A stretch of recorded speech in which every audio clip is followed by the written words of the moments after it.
I think we live, baby. Let's go. Game time.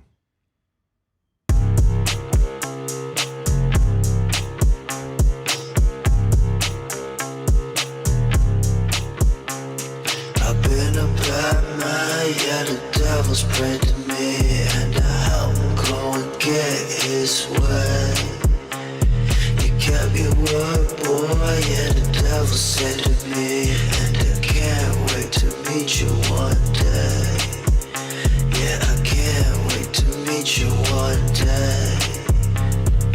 Hey, hey, hey, hey, hey, hey, hey, hey. Emotions out of focus, I'm crawling at my lowest. Feet hit the streets like a high-speed pursuit. I'm wild when I move, burning to your head, about to tighten up the noose. Bunch of clown faces blowing clouds of the booth. Woof, woof, hooters at the door, now they trying to run up in. I am not a guppy shark, stash everything. Dope in the pussy like a B of A deposit. Baby girl robotic, she gang bang robotic. Hang with the wolves or you gotta pull your weight. Told the biggest tool, keep one in the chain. This is not a date, dance with the Mex, get your face in the cake.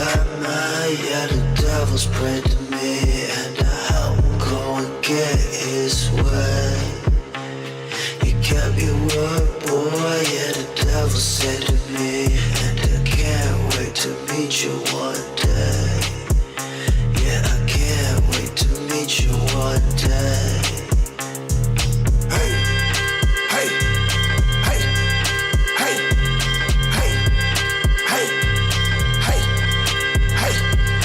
Pennies for my thoughts, I still can't make a dollar. Anybody home, Mr. 38 revolver. Holla, Lord, I need change. Heard you heal the hurt, I heard you kill the pain. Homie down the street, you left them dead in the dirt. Now his mama growing grays. Clouds in the skies leave tears on the grave. No smile on the face, just another t-shirt. Small funeral, see his girl when they flirt. Shit still fresh, still smell death. Bunch of drug addicts, can't wait to fuck next. Let the pussy rest, waiting on the prey like a goon in your home. It's 2 in the morning. Yeah, the devil's prayed to me, and I help him go and get his way. You kept your word, boy, yeah, the devil said to me, and I can't wait to meet you one day. Yeah, I can't wait to meet you one day. Hey, hey, hey, hey, hey, hey, hey, hey.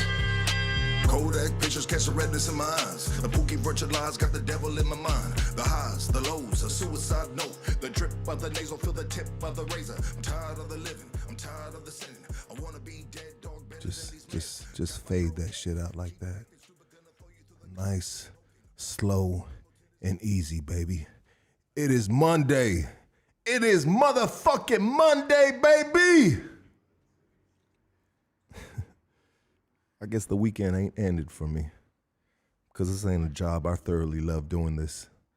I mean, to be able to do this on a Monday is just what the future might look like for me one day when I'm doing this, you know, as a 9 to 5. Welcome to Hood Stocks, lunch hour special. If you're at home on the sofa right now watching, thank you for tuning in. But God damn it, get a motherfucking job. You probably hear that shit all the time. You're like, fuck, Luck, why'd I gotta hear that from you too? Because maybe you need to hear this shit, homie. I was laughing at the chat right now, dog. They said, shout out to the unemployment squad. Yeah. I'm on unemployment like a motherfucker right now, dog. So that I seen that comment and it busted me up, dog. Today we have a very special individual with an inspiring story and message. Yes, sir. Hood Stocks, we are all about messages. You know what I mean? Turning the negatives into positives and putting out good content for the young ones, the old ones. You know what I mean? Whatever chapter you are in your life, sometimes these messages help us improve ourselves. With that said, I want you all to give it up for Paul Espinosa. Let's go. Yeah. Thank you. How you doing, brother? Good. How you, Hey, I just want to say thank you for having me. Sure, shit, dog. Well, thank you for being here, bro. Yeah. You know what I mean? It's always I really enjoy all these conversations, dog. You know what I mean? So people are like, thank you for having me. I'm like, well, thank you for being here, you know, because it's most definitely, the gratitude is mutual, you know? So, So for the people that don't know Paul Espinosa, you know, what I mean, would you like to kind of like maybe give them a little introduction of yourself before we dive into your story, which comes with a big message, right? Yeah. You know, for the people that don't know you. Yeah, like you said, my name's excuse me, Paul Espinosa. One thing that I'm proud of, well, one of few, is I'm a married man. I got kids. I got 3 daughters, and well, actually 4 daughters and 1 son. And things that I do a lot of things. I'm a youth speaker. I just went back into tattooing. I ain't claiming to be a tattoo artist yet, but I'm tattooing. Yeah. You know, I do a little bit of, you know, little acting gigs here and there, little background, you know, whatever I can get. Just getting my feet wet with that. But the thing that I'm most proud about doing is speaking to the youth. You know, I feel like I got a story, and with the things I went through, you know, if they could learn from it, and it's worth doing. You know, it's something that I volunteered to do for many years, for a few years, until they ended up, you know, paying me to do that. But it wasn't about that when I started. But, you know, you do something long enough, the money will follow. You know. Yeah. That deserves a round of applause. There's, you know what, bro? Just like this right here, bro. Like, I love doing this, bro. I mean, what am I good at, bro? I mean, being an asshole, you know, sometimes I feel like I'm funny, you know, being an asshole. Sometimes I feel like I'm funny. Yeah. But I'm just saying, though, like, if you can, the money will follow. I love that message right there. All you motherfuckers that are aspiring to do something, you know, just put in the groundwork, put in the footwork, and the money will follow. You know? Like right now, everybody in this room right here, it's on a Monday. It's during work hours. They are here, not on the payroll, but they are here believing that one day the money will follow. And that it will. And that's a message already, bro. You know what I mean? Everything that we do in our life, it's an investment. It's an investment. I mean, do you guys remember when I first started doing this podcast? I had to put up signs in front of me to stop saying, nah, I mean, you know what I mean? Homie. Like, sometimes I would hear my old shit back, and sometimes I fuck shit up to this day. You know, but sometimes I would hear my shit back and I would cringe and I'd be like, oh man, I sound like a stupid motherfucker. But sometimes I still sound like a stupid motherfucker because I'm not the sharpest tool in the shed. I'll be the first one to admit, you know? But I'll get the job done, baby, if you pull me out that shed. Yeah. I just love what you said right now, bro. The money will follow, dog. And that's amazing, dog, that you had a passion. Passions and callings. I mean, all passions aren't our callings, you know? And sometimes we shoot a little over like what our calling is to be, like a passion, you know? Like, come on, my love, you know what I mean? You got 10 kids, you know what I mean? You ain't a model. You ain't gonna be the model. I mean, not that you can't be I just took a shot at. Hold on, I'm just saying in general. Yeah. My boy, you're 45 years old. You trying to still make the rap career. My boy, like that's a passion. That might not be your calling. You know what I mean? Maybe you need to talk to the youth since you have the background. I mean, so on and so forth. We can just use a bunch of different examples. And I don't want to sound like I'm a fucking male chauvinist pig, but remember. That's what I get right there. Remember, asshole. Sometimes I think I'm funny. Yeah. You know what I mean? Back to what I. Anyways. I love what you said, my boy. And before we get into the point of when you started talking to youth, you obviously have to have a background to lead up to feeling like this is what you want to do, dog. So what do we do, bro? Do we just dive into the story? Well, yeah, childhood? But before we do, let me tell you how I even started speaking. Yeah, shoot it. And the way I did start was I was simply going out for lunch with somebody, a relative of mine. His name's Pet Montenegro. and he's a good dude. And I was just thinking we're gonna go to lunch, and he ends up saying, "Hey, I want to go hear this speaker. They're doing some parenting, and I want you to go. Are you down? And then we'll go to lunch." And I was like, "Yeah, I'll roll." So we go, and I'm sitting there, and this dude, mind you, I don't like talking. I don't like speaking much, especially public speaking. But before I started doing that, here I am listening to this lady. She's a district attorney, and she's talking to all these parents. And it's in Spanish, so I ain't even knowing what she's talking about. So I'm minding my business and waiting for this to end so we could go have lunch. And this dude, Pep, ends up saying, "Hey, my friend Paul has a story," because he knows me. He's family. He knows, I shared some stuff with him. And he ends up volunteering me to go out and speak. And I'm like, "Damn, no, he didn't." And it was like, "Yeah." So he's calling me up. And when I get up there, she says in English for me to understand, and then says in Spanish, like, "Whatever this guy says, I don't know. I don't really know him like that. So I ain't responsible for whatever he tells you guys." So I'm like, man, already, Yeah, it puts pressure. Yeah, she put the pressure on, and I go out there and I share my story, how I know it, and it ain't nothing script. It's all inside, everything I remember, and I'm sharing with these parents and telling them how my life was, as a kid, and after the fact, she was blown away. She's like, "Man, we got to go to lunch." So now I find myself doing lunch with her and another district attorney, Farmer Boys, and they're just blown away. Like, man, she's telling, her colleague, like, "Man, you got to hear this dude's story and this and that." And, before I knew it, I was getting invited in on what they do. They're like, "Hey, we want you on board. Are you okay with that?" Basically asking me if I wanted to start speaking with them. And I was like, "Yeah, why not?" So I started volunteering my time. I had a construction job, and every, chance I had, if there was weekend, presentations or whatever, they would ask me, and I would volunteer. Yeah, I'll go on my gas, my time, and I'll go out there and speak to the youth. And I seen that, it had somewhat of an effect, and for that reason, it was like, man, I got to keep doing this. And it wasn't something I planned to do. As a matter of fact, after doing it, when I got away from it, I tried to back away from it. I was like, man, maybe I won't say yes to this next one or the other one. And I just kind of wanted to stay away from that because I didn't like public speaking. But there was no going around it. I tried to run from it, and it kept calling me back. So I was like, man, I got to do this, and especially for the youth. Because I feel like there's a lot of guys that, guys and women that live the lifestyle we lived. And you could see they're working a normal job, and they live a normal life now. And you can go to a supermarket, Food for Less, and you can see these, veteranos or veterana, in there working, got a job, and they got little tats, and you could identify with that. Yeah. And they got a story, but some people, they're ashamed of their background. Some people don't want to talk about it.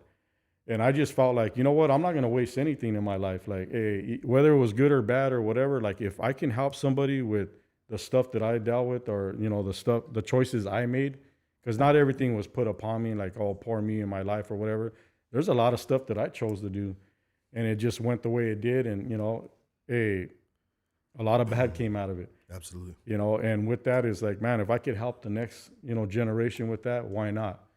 And it kind of sucks because I got a lot of family that, they're young and they're going that route too. And a lot of times they don't want to hear it from a family member, so I find it even, it's easier to talk to strangers and get across to them. And then I just pray, hey, God, I hope you could touch them or bring somebody that'll talk to my family. Yeah. Give me the strength within myself to give this message that it's going to be receptive towards them. Absolutely. And it's crazy how you said that too, bro. You know what I mean? Like we were speaking before going live right here. You said that you've always been the quiet dude, you know what I mean? And it's just, that's funny, dog, the way life works sometimes, dog. You know what I mean? It was, it didn't start off as a passion, you know what I mean? But it was your calling, bro. It was your calling, you know what I mean? Yeah. And here you are now today here at Hoodstocks, and just doing what you felt you were uncomfortable with, right? Yeah. Public speaking. Yeah, public speaking. You know what I mean? And I commend you on that, brother. You know what I mean? And I thank you for doing that. What you're doing, bro. You're welcome. You know, and I want to check myself real quick. I'm gonna check myself real quick. You can have 10 kids and you can be a model. Fuck what the fuck I'm saying. Remember, asshole. And sometimes I think I'm funny. You know what I mean? And that's just asshole, not funny. You know what I mean? You can have 10 kids, my love, and you can be a model. You know what I mean? Especially, you know what I mean? If the booty's banging, no, I'll leave it like that. Anyways, but funny. No? Okay. And that's pretty much my message too. Eh? You know, the main thing of my message is choices and consequences. I'm not one of those scared straight speakers and going there, hey, you shouldn't be, and because I did, this is what, you know, like. You're going to get raped? Yeah, all that, like, you know. You want to rob, steal bubble gum? Yeah, so, hey, I go in there more on a relative thing, like, hey, I can relate with what you're going through and where you're going and how you're thinking. You know, hey, it was attractive to me too. You know, but my thing is choices and consequences. That I'm strong on that. Like, the power of that. You know, and even the flip side of that, and having no power. You know, because you got power to pick and choose whatever it is you want to do, whether it's good or bad. But on the flip side of that, you don't got the power to pick and choose what consequences may follow. You know, that's a given. Hey, you don't know how it's gonna pan out for you. You know, I got a twin brother, and we went the same route. You know, and in a short amount of time, you know, us being from the hood, and I'm getting ahead of myself, but, you know, I think it's something I should share, you know, on what I'm saying right now. You know, we both went and made that choice to be a gang member, you know, a gang member. And early on, he ended up getting shot and paralyzed, you know, and that didn't happen to me, you know, and I even carried a lot of guilt, like, damn, why him, not me? And I felt like he felt the same way, like, why me, not him? You know, we both did the same kind of stuff. But like I said, hey, we don't got the power to pick and choose what consequences may follow. You know, for you may get away like me. Hey, I still, you know, I don't got no disabilities, and I'm up and walking and doing things normal. But hey, it didn't work out like that for my brother. And it goes to show, like, for anybody, you could do the same thing somebody else is doing. You may get away with it, or you may not. You know, it's crazy the way life works sometimes. Yeah. And what you're talking about. And big shout out to Snuffy. Oh yeah, his brother Snuffy. Snuffy art, man. You guys got to check out his artwork. This dude is a fucking amazing artist. I mean, he paints with his mouth. Yeah. Snuffy's mouth art, I believe, is his Instagram. You guys check that boy out. That boy is fucking amazing. I've been trying to get him on the podcast, but there's restrictions. So hopefully one day we make it happen. He had to settle for his twin brother, huh? No, I didn't. Absolutely not, brother. Absolutely not. But hey, you know, if I have you, I have him here almost. Oh, definitely, man. Yeah. That's my other half right there. Yeah, for sure, bro. You know, but okay. So with that said, let's do this real quick, just because I want to make sure that I'm plugged in right. You guys hear that drum beat? Tell me you guys hear that drum beat so we can move forward. I want to make sure that I'm plugged in all the way in. I haven't done this in a minute.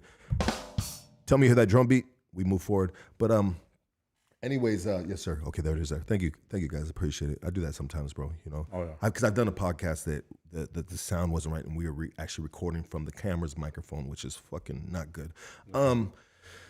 So what's you want to start this journey, brother? Yeah, let's do it. Let's do it, dog. Are you guys ready for a fucking journey, man? The one thing about this right here, my boys, one thing I love about this podcast is we go on these journeys, and sometimes you gotta just get in the back seat, homie. Sit cherry. If you called shotgun, you might get shotgun if I'm not there. You know what I mean? But just put your seatbelt on and let's go, baby.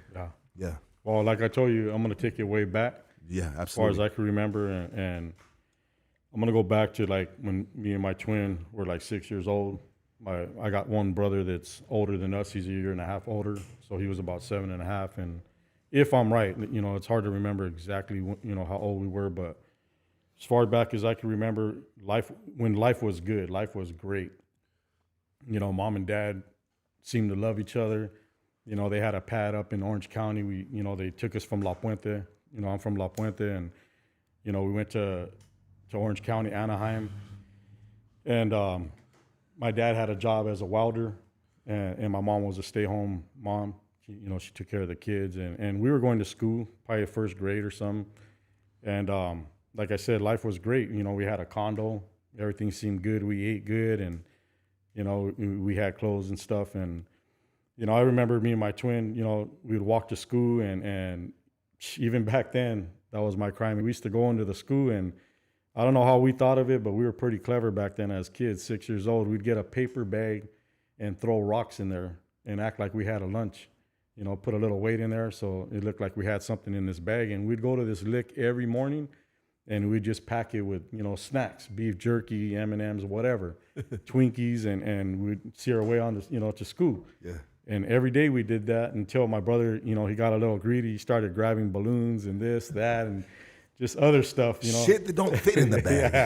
Yeah. So, they ended up catching on, and they seen him, and, they let him fill his bag up. And then when we, started to walk out, he told him, hey, you're stealing, you're taking from the store. And he was cool. He scolded us, and he told us to never come back to his store. And, that was the end of that. We never went back. But I don't know where we even thought of that, but, it was a good little thing, to come up. It's a bad thing, but, just where our mind was, like, man, that was pretty smart. So anyways, like I said, life was good. And a funny little thing was, we had these Levi's, that me and my twin, we would see in our drawer. My mom had a brand new pair of Levi's for me and my twin. And it was like, man, we want to wear these Levi's. And we'd always tell my mom, hey, when are you going to hem those Levi's for us? We want to wear them. And, if we knew it, we knew, like she said one day, all right, she broke, and literally we seen these Levi's for about a month, and we're like always asking about them. And then she hemmed them up. I put my pair on, my twin has his, and we looked at each other and we're like, what? We ain't wearing these damn Levi's. They were bell bottom jeans, and we're like, oh, hell no, and, that's kind of the way life was, like those bell-bottom jeans, man. Life was good, life looked good, it was like, man. And then all of a sudden we started to realize that, at least I did, as a kid, like, man, my dad drinks a lot, I started to notice he ain't coming home, and my mom, she struggles with, with mental issues, like nervous breakdowns and stuff, and all of a sudden, like those Levi's, it didn't look too good after a while. I was like, man, what's up with this? And at a young age, we started to recognize, like, man, things ain't just, they ain't so good after all, and before you knew it, my mom and dad went through whatever they went through, and they ended up splitting up. And before that, like my dad ended up, coming and going on the weekends and stuff. And not to say anything bad about my dad. I love my dad. That was like my superhero. I used to love to sit there and watch him shave and sing like he was Barry White. And, hey, he had a cool voice. And, I looked up to him. That was my dad. And the same for my mom. She, she's a good, strong woman. But they, they had issues. And we started to recognize those at a young age. And, my dad, like I said, he wasn't coming home. And now my mom's having nervous breakdowns. And from, having this nice condo, now we find ourselves in this station wagon, and my mom's, we're sleeping in the park. My mom doesn't want to go home. She's, maybe scared or whatever. So now, we're at this park, and we're getting visited by, these cops. They would see us there, and they notice, hey, we're always there. And I guess they started asking questions. I don't know what, I was a young kid, but they started bringing us snacks. So now, they're giving us food and stuff, and my mom's driving us to hospitals. She's pulling up to this hospital, and all of a sudden, we're in the car, she's in the hospital, and she comes running out. She comes running out, and she got nurses chasing her, and they're like, hey, we want to help, and she's scared of them. She wants to help, but she didn't trust them. So now she's, running to the car, she's jumping in the car, and we're driving away, and we're going to another hospital. So we're going through this with my mom, and then, we ended up ditching the car. Now we're on foot. So now we're in Orange County, where they have the fairs at, and it's a big circle where they have the Orange County fairs. At least when we were kids, they would have them there. And I remember walking, like downtown LA, downtown Orange County, and seeing big old cockroaches on the floor, and we're just walking by, and all of a sudden she's knocking at strangers' doors. Hey, can me and my kids sleep here? And we're young kids, and people were really nice to let us come in their home, not knowing us, and let us sleep there. And it was uncomfortable. Like, to be a kid at that age, you know, I just wanted to act invisible. I wanted to be invisible. You know, like, I would wake up in these homes and, you know, with total strangers, and thank God they were nice people. Whoever they were, you know, hey, God bless them. You Absolutely. know, yeah, they were nice enough to let us in. So after a while, you know, of doing that, you know, my grandparents probably catch wind of that, and somehow or another, we end up at our grandparents' pad. Now we're there, and it's like a safe ground. Like, man, grandpa and grandma, you know, they had a kid old. You know, my uncle was a year and a half younger than me and my twin, so it was cool. You know, now we're over here back in La Puente, you know, on a street called Cadbrook Street, and we're there, and you know, we're amongst family, and things seem normal. You know, you're not, you know, going through what, you know, we were going through with my mom, and it was just it was good again. You know, we're with our grandparents, but you know, and we had a lot of good times there at my grandparents' house. It was that kind of house where when you were doing kind of bad, you can go there and get on your feet. You know, my grandparents, my grandpa he had a big heart, and he was easy. If you just asked him enough, he'll let you, you know. So everybody in the family, you know, if you ended up struggling, you ended up there they were my grandparents on my mom's side. And so we're there, and man, at times we were like 20 deep in that pad. You know, it was a 3-bedroom pad, and you know, we're there, and we were just kids, just doing what kids do, you know, having fun. My grandpa would take us to the swap meet. There was a swap meet, and I think I want to say DeWardy or whatever, called Edwards Swap Meet. And you know, we used to go, and everything that, you know, we did, we were just on the sidelines. You know, my grandpa could only do so much, or only did so much. My grandparents, you know, but they did a good job. You know, so we'd go to the swap meet, and my uncle, being a year and a half older, you know, a younger, you know, we just were there watching him get what he would get. You know, they took care of him good. You know, you could say he was spoiled. So we'd be on the sideline watching him get it, and hoping he would get, you know, enough, and we would scrounge off him, and, you know, whatever we can get, whether it was clothes or food, whatever, you know. But we would go to this swap meet, and you know, my grandpa would give him $5-10, and he'll throw us like 50 cents, $1, me and my twin. And it didn't matter, you know, hey, we had a little change in our pocket, but you know, the swap meet was like, I don't know, it was like a circus, man. It had all these, you know, these things there, like, you know, it was, what's that, pork skin with tapatio, you know, those bags, and, you know, just a whole lot of different things. And one thing we used to trip out on was these guys, man. There was 3 black guys, and they used to pop to Planet Rock. You know, they had the white gloves, you know, like these sweaters with the little, like, what was it, like wool, old English, you know, white, and it would have their little popping thing, and they were bad, man. These dudes were bad. So they kind of inspired us to start popping, and, you know, we were young, and, you know, then break dancing, freestyle, all that came in. And we were just enjoying life, but we struggled. We were at our grandparents, and we struggled. You know, my grandpa did good for, you know, the family. You know, he worked at Lockheed. You know, he did airplane parts. So he was well off, but he lived a life that, you know, he didn't want people to know he had money. You know, my uncle was a tecato, and you know, some of his family members weren't always doing good, so he was real protective of his money. So, you know, he kind of shortchanged himself, I would say. Like, you know, he could have had the nice caddy and this and that, but he portrayed to be, you know, just barely making it. You know, and with that being said, you know, we didn't see a whole lot. You know, my mom would come and you know, do the best she could when she did, but one thing I remember, me and my twin, you know, always going out and seeing people, other kids, you know, wearing uniforms for some sport or another. And it'd be like, damn, man, I wish we can be, you know, in one sport or another. Like, man, we didn't care what, you know, but my thing was football, like, just because it looked tough. And it was cool. My cousin lived probably about 4 doors down. You know, we had family, you know, my grandma's sister lived there, and so they were cousins.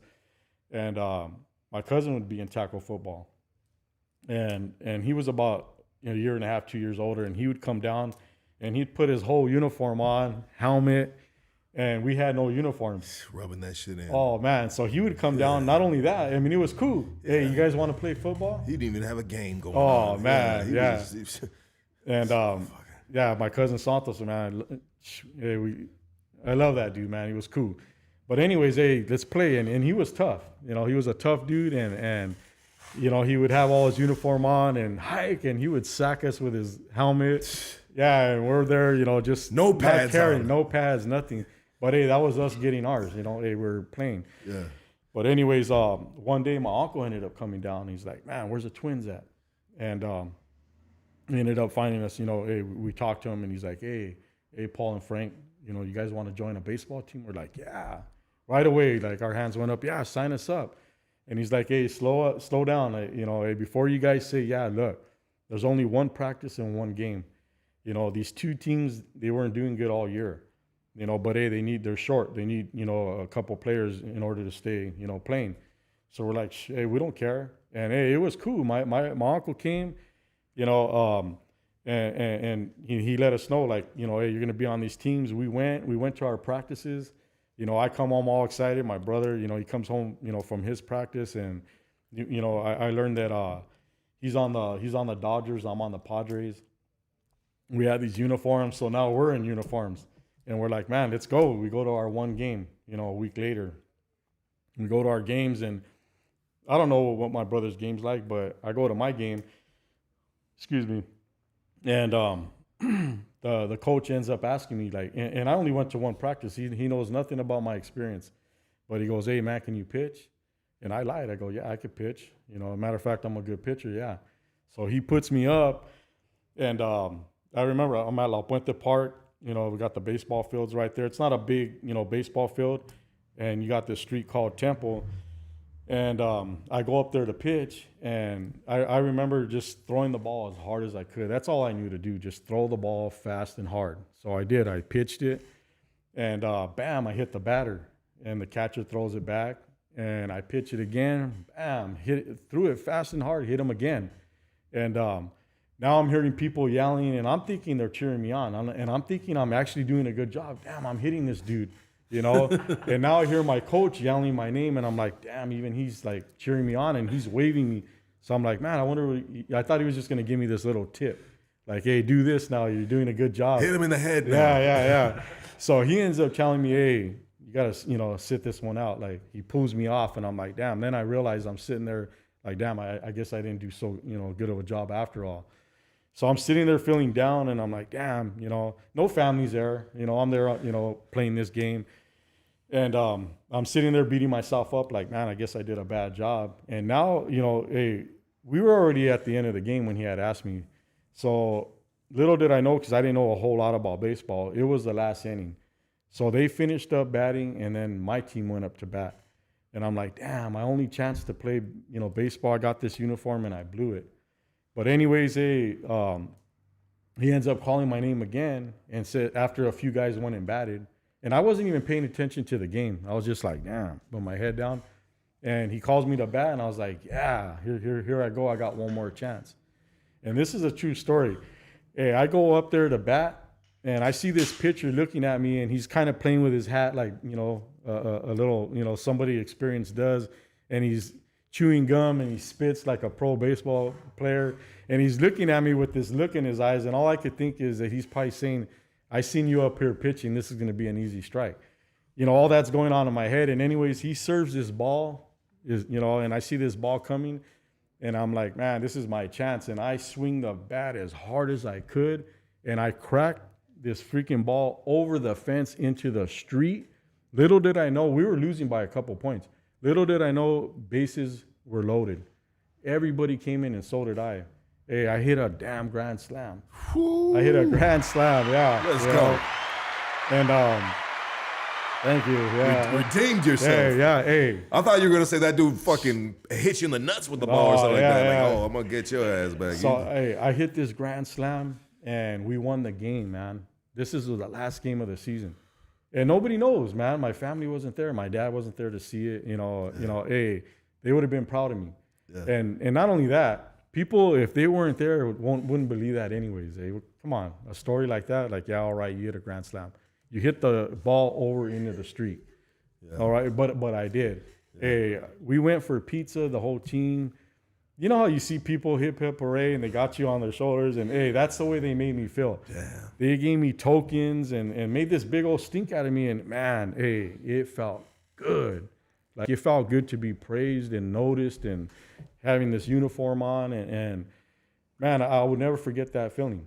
Absolutely. Yeah, so I carried that thought and those feelings with me as a kid, you know, and I remember just, you know, living life as a kid. We were going to school, and I was that type of school student that, you know, hey, I put a book in front of my face and I crisscrossed my eyes and I daydreamed, man. That was me in school. I just boom, and I probably fell asleep, woke up a few times, and I would just hope, hey, this teacher didn't call on me for any kind of answer because I had nothing for him. And I did that throughout school. I was probably either tired, hungry, or all of the above, you know, but that was my school journey, you know, just daydreaming. And, you know, I remember we had this thought like, hey, let's drop out. Me and my twin and my best friend from second grade, Steve Lomas, you know, we ended up dropping out and now we're young kids, you know, I think we're maybe barely hit 10th grade. You know, we did you know, I'm skipping junior high, but, you know, we were in high school, you know, we dropped out. And I remember we had all this time on our hands, and now we started finding out where the ditching parties are, and we started hitting these ditching parties. You know, and back then, it was probably the early 80s, mid 80s, and disco was coming out, that, you know, the disco biscuit style, Aquanet set and all that. So, hey, that was real big and it was cool. Yeah. You know, so we're going to ditching parties and now we start going to backyard parties on the weekend, and, you know, things were cool. And a lot of people that know me today don't know this. And I'm going to share some stuff that, you know, hey, you know, take it however you want, but that was us back then. Hey, like whatever we got into. You know, if it was the popping, we did our best to, you know, to be good poppers or break dancers, whatever. And probably never that good at anything, but we still gave it our all. Yeah. And then it started transitioning from the disco to K-Rock was a big thing, the rock of the 80s. And, you know, hey, whatever was in, we were into. So back then, hey, we were like spraying sun in our hair, you know, kind of bleaching it. You know, we had the long hair and the hair in the back, and just all with whatever was going on then. Yeah. And I remember one day, me, my twin, and my friend Steve, you know, we're all walking to his pad, from my grandma's to his pad. It's on the other side of town. It's a nice little walk. It's a few miles. And we end up walking through this park. And this is the park, you know, I hit this grand slam at. So we're walking through the park, and it's already, you know, sun's going down a little bit, and we're walking, and all of a sudden we end up hearing, hey, the Hershey twins, you know, because when we were little kids, you know, these dudes that, you know, that would go visit somebody on our block used to call us the Hershey twins. And these dudes were like 6 foot something, man, big dudes. We were little kids, man, 5 or 6, you know, and I remember these guys, man, they were cool guys. They were like gentle giants. You know, when people say that, these dudes were really like that. They were cool with us. They acknowledged us as little kids, and they would get me and my twin, because we were skinny and little kids at that time. And they would pick us up with one hand and put us on the roof, get us and toss us back and forth like a football. and these dudes are hanging out at this very baseball field that I hit that grand slam at. So now we're walking, and when we were kids, they would call us the Hershey twins, because in the summer, me and my twin, we would darken up. So they gave us that name, and we didn't know what they were about. We didn't know really what a gang member was. But these dudes, when we were little kids, used to take us to La Puente Park, well, to the school, and we would break into the plunge, the pool. And they would, you know, we'd go swimming, and they all had khakis on, you know, real long cut. And at the end of the day, they would, you know, they would head up the neighborhood, and they would put the Hershey twins right there with the whole neighborhood. And we were little kids, you know, these dudes were a lot older, but these dudes are calling us now as we're walking through the park. And they're like, hey, the Hershey twins, and they're waving us down, and we go down there, we go to the bleachers where this, you know, where I hit the grand slam at, and we're hanging out, and these dudes welcomed us, man. They acknowledged us, they remembered us. Yeah. And my older brother was in this crowd. And he was that type, you know, hey, I love my brother, Larry, Big Muskie. You know, hey, he was hanging out with these dudes already. And they were a lot older than him too, some his age too. But I remember he looked at us, but he didn't say nothing. Like, I know in his head, he was like, get out of here. But these dudes were like, hey, the twins. So they let us kick it. And I remember walking away that night from this part. Hey, talk about knowing what you want.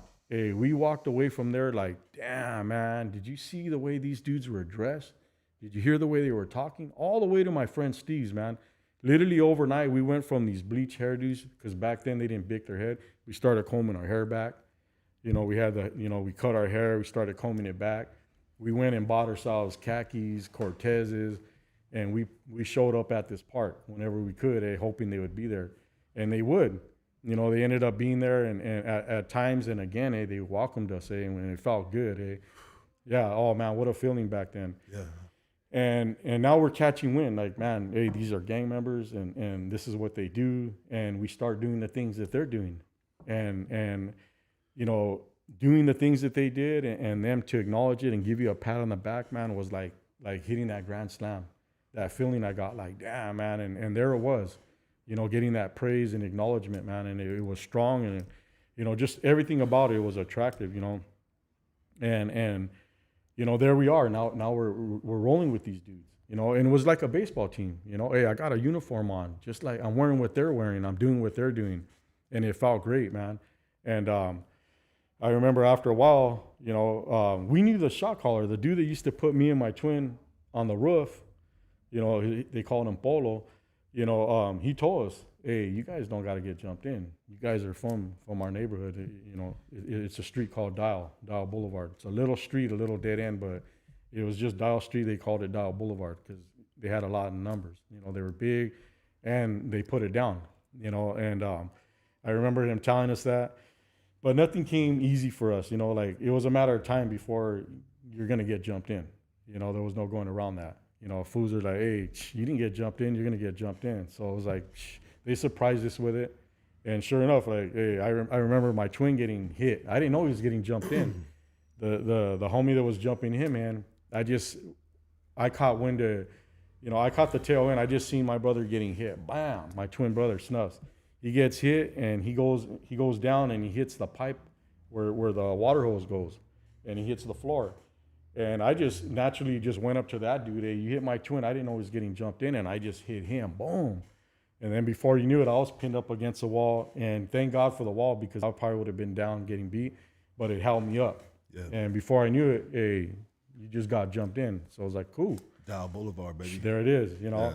And it didn't stop there. In my life, like, I always say, hey, everything's been a struggle, man. Even getting into my hood. Like, I thought, all right, I'm jumped in, that's it. Like I just told my twin today, like, man, I feel like for me, I'm that type A that walks under a palm tree, and anyone can walk through and walk under it. But when I walk under it, that coconut falls and hits me on the head. Hey, that's just me, and not to speak negative over my life or whatever, but that's just what I always go through. Everything's been a struggle. So, it wasn't enough that we got jumped in, by the homies. Hey, then other homies, hey, I ain't jumped you in. Like, what? And for some reason, it always goes the way it does. Hey, my twin gets it first. So I see him get it, and I'm talking another dude, this dude Dreamer. He's a big dude too, 6 foot something, big husky man, and we're kids. Yeah. Boom, he takes my brother down, and I don't know where it came from, man. Maybe, maybe I just got it in me. I hit that grand slam or whatever, but hey, I hit this dude, and boom, he went down. And another homie that wasn't even from our street, he ends up getting, throwing down, and his name was Snuffy, and he bought me and my twin up good, cut up dude, out of the pin, in and out, whatever, rest in peace, Snuffs, a good homie from Chico's, from Puente as well. But after that night, they ended up giving my twin that name, Snuffy, Little Snuffy. That's how he got the name. So we threw down with these older homies, but when I had knocked my older homie, when I gave him a good one, I ain't gonna say I knocked him out or whatever, but I got him enough to where he went down, and another youngster rolled up that was older than us, and he didn't like that. He didn't know what was going on. He thought me and my twin were jumping the older homie, so he pinned me up on his car, and now I'm getting at it with him after we got jumped in. So that's what it took for us, to be from the hood, and it was all good. I wouldn't take it any other way. I would hate to say, oh yeah, they just walked me in or whatever. Yeah. Hey, so there it is. There's our journey now. Like now we're from the neighborhood. It's official. Oh, it's official, yeah. Yeah.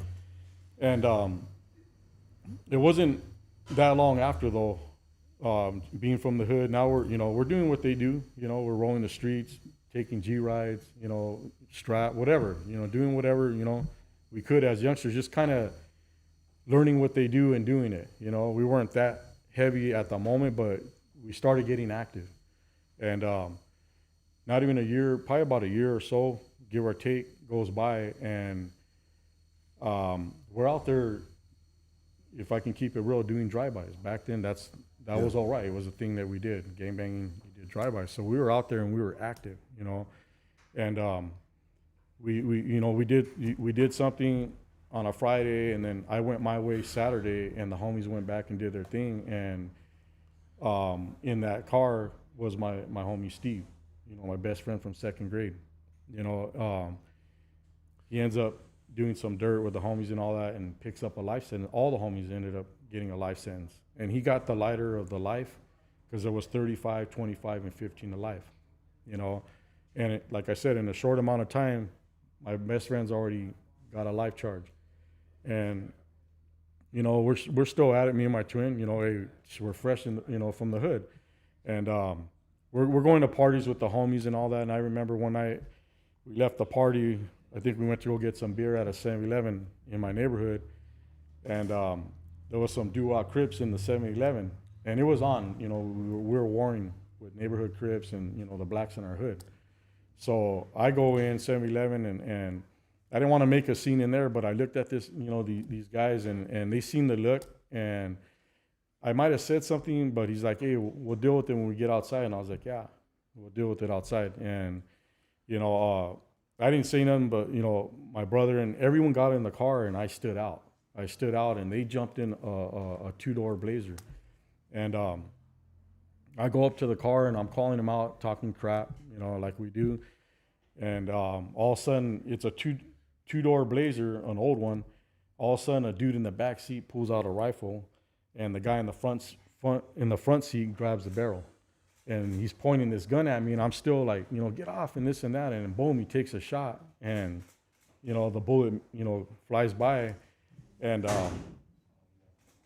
I start to realize, like, man, it's on and popping. Like, hey, I ain't going to just stand there and take a bullet. Like, so I turn around to run, and as I run, they ended up clipping me in the leg. I got hit in the leg. And they shot the water dispenser and all that in the front of the store. And, I ended up getting shot that night. So to me, it was, the bullet went in and out of my leg, and it was just enough to, say, hey, I got shot. Like that was something that. It's pride. Yeah, exactly. Yeah. Being from the hood, a youngster, you're looking for all that. Yeah. You want to get busted. You want to, put your work in or to the get gang. jumped or whatever. Just stripes. Exactly. Yeah. So, I got shot, and then,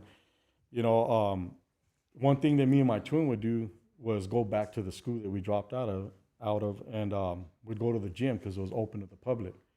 So we would go, and my twin was my workout partner, and that was our routine. A few days a week, we'd go to the gym and try to get our drive on, and try to get swole or whatever. And one day we were walking, and some youngsters rolled up, and they ended up.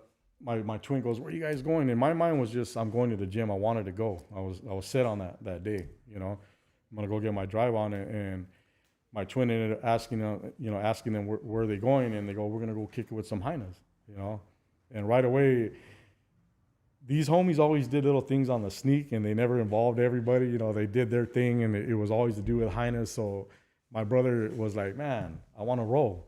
And I was like, what? Me and my brother never split up. We always did everything together, and there was never no splitting up.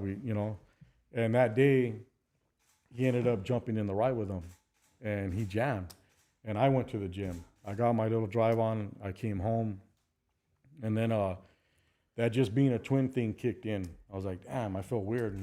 My twin's not home, and it's getting later, and I'm thinking, all right, it's late and he ain't home. That's why I feel like I do. excuse me, because it was getting worse, that feeling. And now it's like 12 o'clock, 12:31 maybe. And I'm feeling real bad at this time. Like, damn, man. Got a bad feeling. Bad feeling. And sure enough, man, we get a call. And it's the hospital. And they said, hey, your family member has been shot or, injured, and you guys need to get down here right away. And I remember getting there and going to, ICU, and seeing my brother posted up right there with everything you could think of, man. Like, if he was on life support or something, like, damn, this ain't no, shot in the leg, in and out of your leg kind of thing. Because when I got the call, I was like, he'll be all right. I got shot. I was all right. Like, just not knowing, and I remember, going, and it was just, it was a hard thing to see, my twin like that. And I remember the doctor came out and he's like, hey, we got to do emergency surgery on your family member. And he's telling us family there. And they do the surgery, and we're all like, man, hopefully he makes it, and praying and all that. And sure enough, by the morning, the doctor comes out and he goes, hey, I got good news and bad news. First of all, your family member got shot. They brazed him in the forehead, and then they shot him in the back of the neck. And he got shot with a 9mm. And the good news is that we were able to get the bullet out. But the bad news is that your family member is going to be paralyzed for the rest of his life. And it was like, whoa, that hit hard. I seen somebody on a chair here and there as a kid, either in public or in a movie, but never did I think in my wildest dreams that a family member, especially a twin brother, somebody that close, a part of me like that, was going to get hit, that bad, like to be paralyzed. And I remember after leaving that hospital, we ended up leaving Queen of the Valley in West Covina. They shot us out to LA. So now we're right here on Brooklyn at the White Memorial Hospital. And back then, today it's a remodeled hospital. They hooked it up. It looks nice. Back then it was dingy and old, So, hey, not only were we going through something that dramatic, that ugly, we're in this ugly hospital. I remember these nurses. They ain't like the nurses you go to Kaiser, right, today, and they're in these cute scrubs and they look cool and clean. And some of these nurses they looked like they were wearing nun uniforms with rosaries, and I remember coming out of his room into the dark hallway. It was real dim, and at the end of the hallway, I just see my twin's nurse at that. She's at the end of the hallway, and she's had this short blonde hair. From a distance, she looked like a younger nurse, but she's an old lady. Like, she was real old, and she had a rosary, and it looked like something out of a horror movie. Like, damn, So it was a real hard time. It was a hard time to even process the fact, that, hey, he's paralyzed. I remember I gave everything up at that moment. Like, I ended up moving into this hospital. I gave my car to my mom. I was like, I'm staying here with my twin. And I learned everything, that I could learn about him being paralyzed. And even at that, I thought he was paralyzed from the waist down. We learned it was from the chest down. And this whole time he was at the other hospital, we didn't know. But when he was at the White Memorial, they ended up telling us, hey, I don't know if you guys realize, but his hands don't work. His fingers don't work. Like, he don't have total movement of his hands. And we're like, what? So that was a shocker a little along the way. He's like, not only can't he walk, but now his fingers don't work. So we had to get past that too. And we were like 18 years old, but real immature. We weren't those real mature young guys. Like, this was our first real blow, and it was dramatic for us, and it was even to the point where, like, my dad, he couldn't go visit him.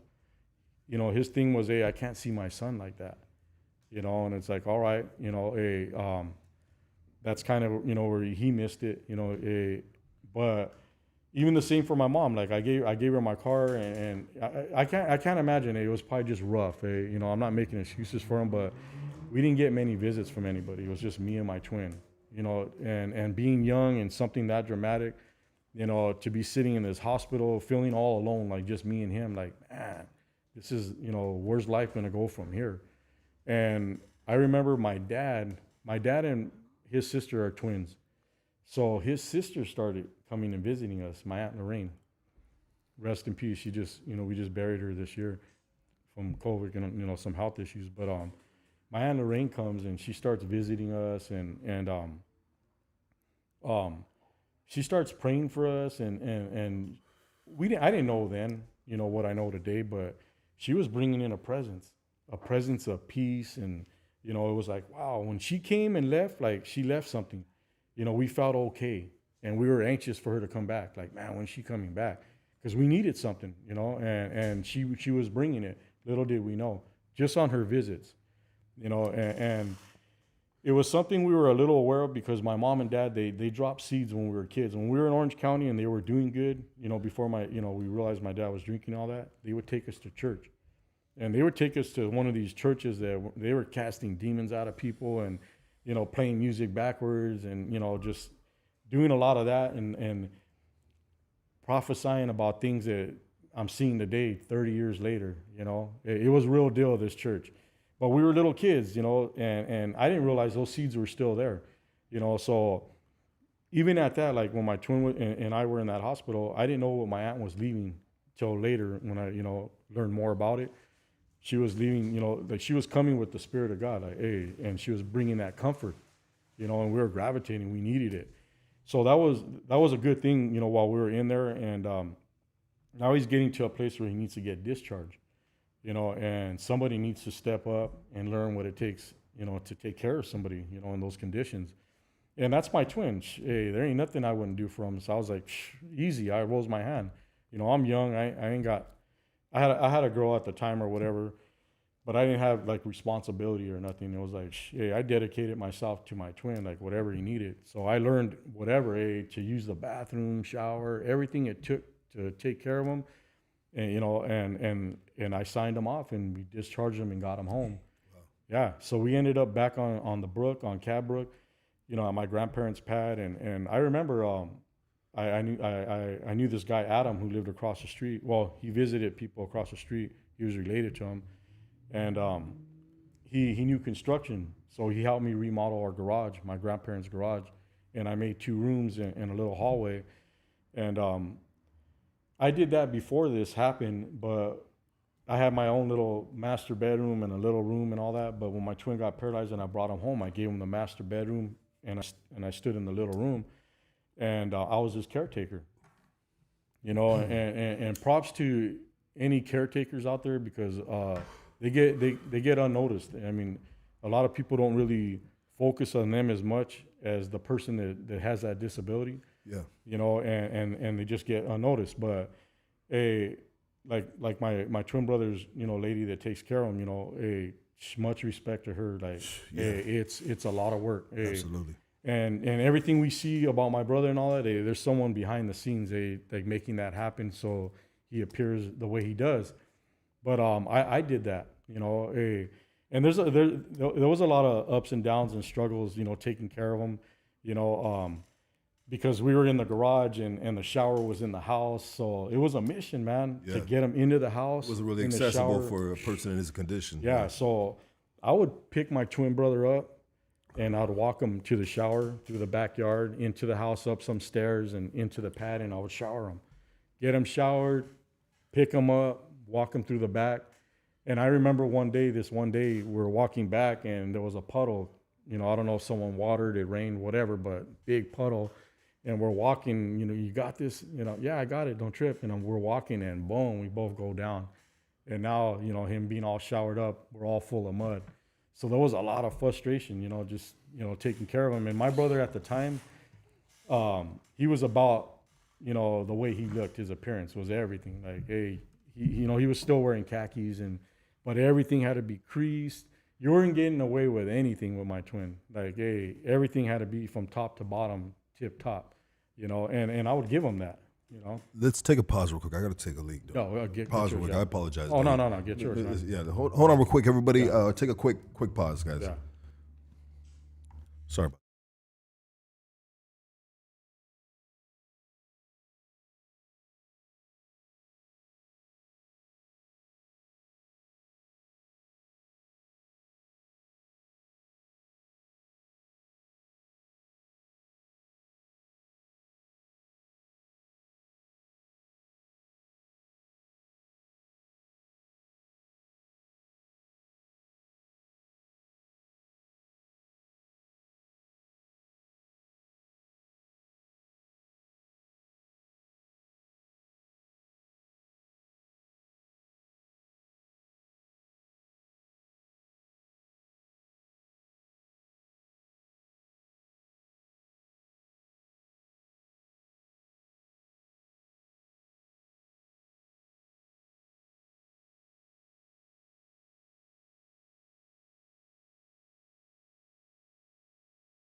Check 1 2 1 2. Sorry about that, guys. I mean, we had to take a we should get a little further into this before we got to take the little pee break.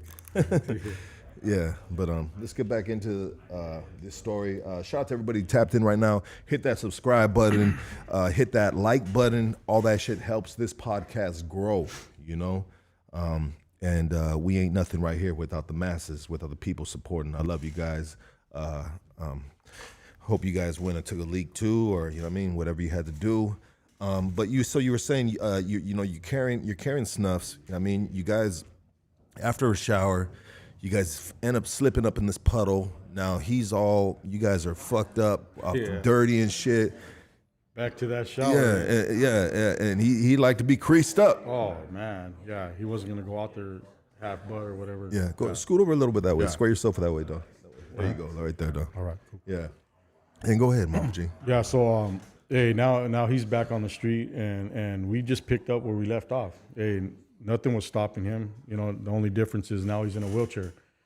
But you know, hey, he's rolling. He's rolling with the homies, us. You know, we're out there. You know, he's back then. He attracted a lot of hyenas. Like they were after, you know, my twin, and paralyzed or not, he got hyenas. He got girls. Yeah.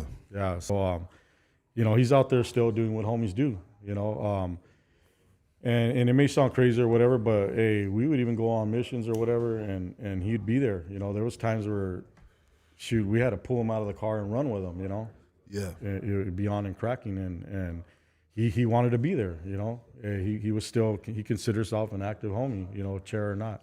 Yeah. You know, and people gave him that respect. You know, but so now we're still out there. You know, we're active, and just doing what we do. I end up picking up little charges here and there. And I was in and out of county, you know, just throwing a quick visit in and out, you know, hitting Wayside.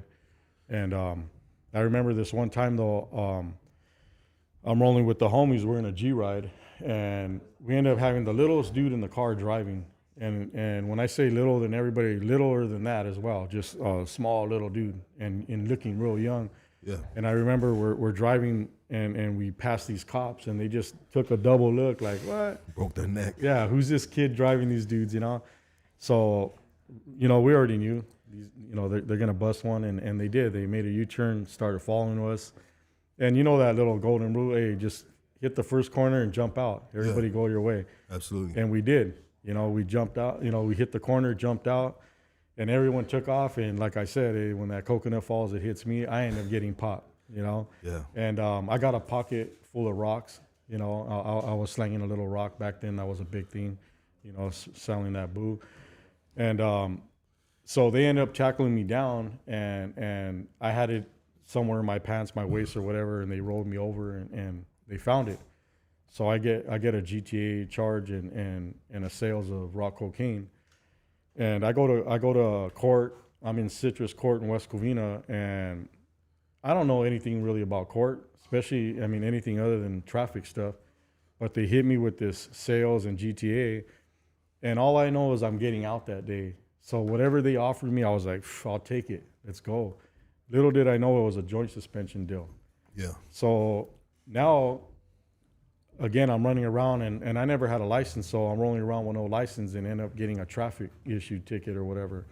And now I'm in court because it turned into a warrant.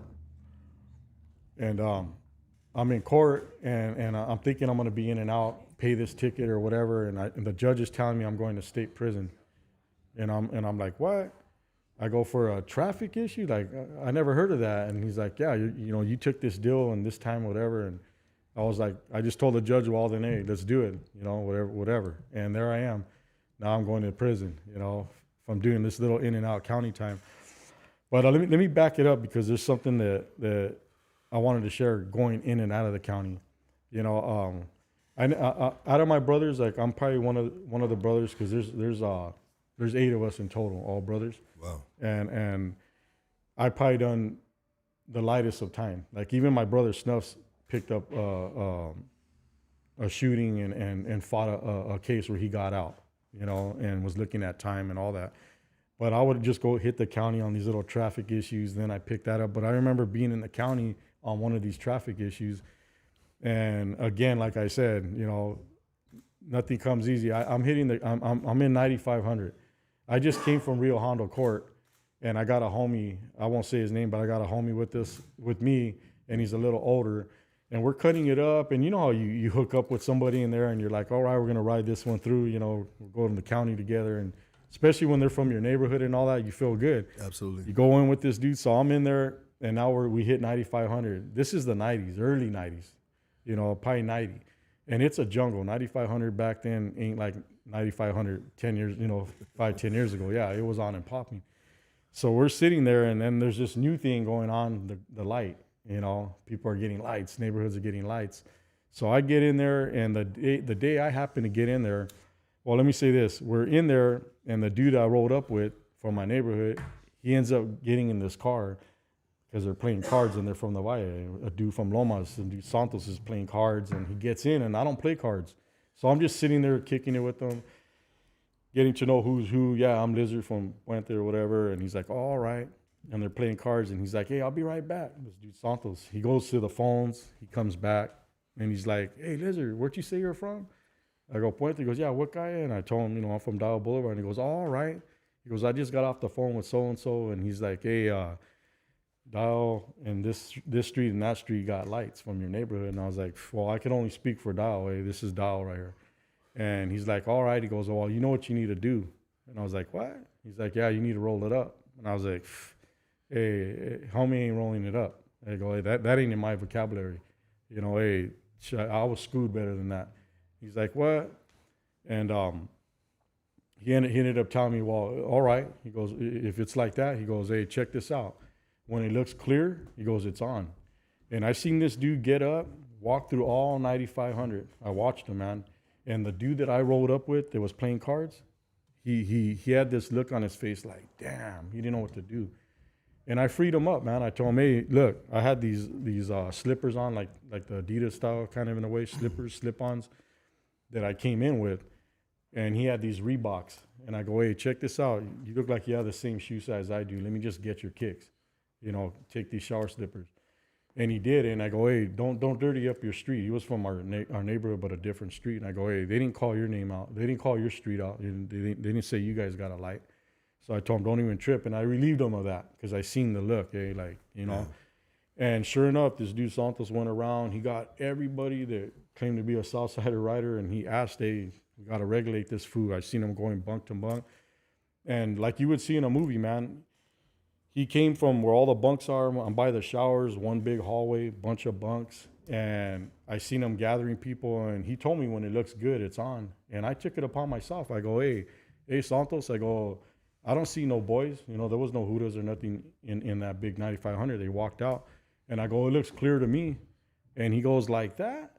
And he goes, hey, you better not bitch up and make a scene. And I go, hey, that ain't me, man. He goes, all right, we'll see. And to me, it was like a movie. Like, I couldn't even count. I don't know how many people, just a whole gang of fools rolled up, man.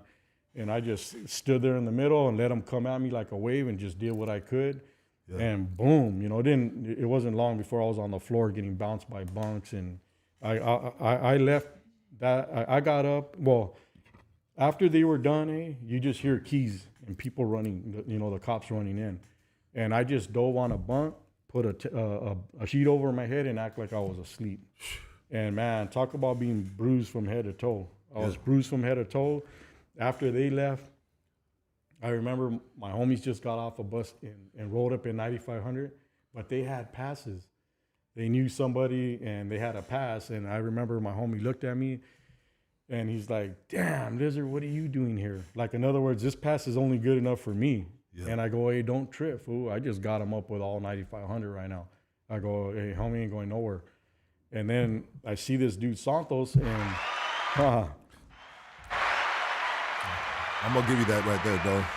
You didn't go nowhere, homie. You got them up. You handled your business, baby. Yeah, I mean, as you should. And 9,500 back then, I'm a little younger than you, dog. When you talk about the time frame, we didn't discuss how old, who is what or whatnot. But 9,500, homie, was a motherfucking jungle because I went from East Lake Juvenile Halls straight to 9,500 in 1995, dog. And I smoked crack cocaine in a motherfucking tent in a bunk, dog. And I did all that shit. 9,500, dog, was a motherfucking jungle. It was a free-for-all, dog. And you gonna handle your motherfucking shit in there. If not, you're gonna get bounced the fuck out, fucked up. You know what I mean? You know, that 9,500 back in the day, 90s, dog, was no motherfucking joke, dog. So salute to you, dog, on standing your ground and doing what you have to do as a solid individual, dog, as a man. I'm not gonna put a label on it, you know what I mean? As a man, right? You know what I mean? And in no way, let me clarify this, I ain't sitting here trying to praise myself or trying to act like somebody or, hey, I'm past that, like, hey. And a lot of people, a lot of my homies don't even know this, because I didn't get out and say, hey, guess what I did, and hey, let it speak for itself. Yeah, you know, word will get around. Yeah, and word will get around. Yeah. And I remember this dude Santos again, and he tried one more time. He goes, hey, Lizard, you know what you got to do? He goes, hey, now you got to, and I was like, hey, you ain't getting it. I ain't rolling up. I'm staying on the main line. Hey, wherever you go, I'm going, or whatever, you know, we're all going together. I'm going with you, baby. Exactly. And he fucked up, but I'm going. He changed his tune. Hey, he was like, damn, he goes, hey, check this out, eh? He goes, hey, you're a real homie, a righteous man. And he goes, hey, you handle that like a G. And he goes, hey, I got all day. He goes, I'm on my way to go serve my life. And he goes, hey, if I ever see you on other circumstances, he goes, it's all good, eh? He goes, just right now, you know, you got it like you got a light, you know? Yeah. And that thing followed me till I got out. Like, hey, I went into Denver, Baker, one of them, and Sal Living or whatever. And I remember going to go eat and coming back, and somebody got in my cell and threw up a stoplight, and it had the green shaded out, and it said dial, don't walk. Yeah. And I was like, whatever. And this is a funny little story, crazy little story, but I end up like, man, I got to start finding out what's up with this light. So out of all cells, my cell has a phone that has the wires all chopped. All you see is these loose wires. And I'm like, you're really fucked. Damn, I need to call home and see what's up. Someone was trying to hotwire that payphone for a free call. Yeah, so they do in-out, in-lock or whatever for lunch again or whatever for, to eat. And I end up going to someone else's cell. I just see a phone. I'm like, damn, I'm going in. They shut it and I'm in there. So I'm in there and I'm making my calls. And by that time, after I start getting, I get a hold of somebody, people already came back and it's two black guys. And they're in their cell. And now I got this dude that followed me from 9,500 that knew who I was and said, damn, Lizard like that? And I was like, no, it ain't like it looks. And he was still feeding me. He goes, hey, here's a Snickers, eh? He still took care of me, but he gave me that, like, man, you're going down to that level? Like, he thought I was, Yeah. And I was like, hey, fool, my cell don't got a phone, eh? I'm using the phone. And I remember these two black guys, they didn't know who it was using their phone, but they're like, hey, did you see that essay in 9,500? He got him up with all the essays. And probably because I just wanted my little praise too, I put the phone down and I go, hey, this is that essay, and they're like, damn. And they started reminiscing. They were older black dudes reminiscing of their hood and stuff they done and seen, Shout out to all the older black dudes that might be tapped in right now that fuck with the podcast. I mean, because it don't matter what color you are. They're solid individuals on all levels, and real are gonna recognize real. And I hate using that cliche of a fucking real recognize real. Like, shut your ass up. But I just used it right now. You know what I mean? But motherfuckers will give props where props is due and the respect individuals regardless of what side of the fence you land. But go ahead, my J. Yeah. So I get out and. Now the big baller thing's hitting the hood. Everybody wants a sack and everybody wants a slang. And I did that on a low scale, when I was a kid, on Cabrick, and let me even give it up to my homies from Cabrick, because I was from Dial, but we ended up, hooking up with these youngsters that kicked it with us, and they ended up making their own street, and at the time, Puente already had enough streets and they weren't really bringing that in, but they pushed their way in. And we would find ourselves 50 deep on this block. A bunch of youngsters, and we just collaborated. We banged hard with these dudes, from Cabrick, Joker, Pee-wee, Goonie, just a bunch of these dudes, man, that they were solid youngsters, and now we're out there running around, but now we're falling into this baller thing where fools are on, in Impala Super Sports on rims, and you're like, man, hey, I want to roll like that. So everybody's slanging. And I end up hooking up with my lady, and she ends up having my daughter, when I met her at 2 years old. And, I took her in. She ended up staying with me. And back then I was curb serving, man. To be real, I was selling nickels and dimes. And I remember I wanted to get us out of that, that pad or whatever. And I just started pushing it, man, and slanging and trying to, make some money. And before you knew it, we had enough to buy furniture on layaway. And then we ended up getting an apartment, and it was smooth, man. Talk about things turning around. It was this smooth where when we were done paying for our layaway, we just got into this house, and all the furniture got shipped in right after we got in. It was like, damn. Thank God for layaway, baby. And then to top it off, the landlord makes me a manager. So I'm a manager of these fourplex. Yeah. And it's like, man, it was a mistake. They probably should have done it, but they did. Turn it into the trap, the super trap. But it was, what happened outside was one thing, but inside my house was another thing. It was civilized. We did what civilized people do. I left everything out the door. As a true gangster should. Yeah. Even though I did the opposite sometimes. But anyway, go ahead. So I ain't hating on that either, but that's the way we lived, and now we're doing that. And I'm starting, because in that lifestyle, I mean, it is the way it is.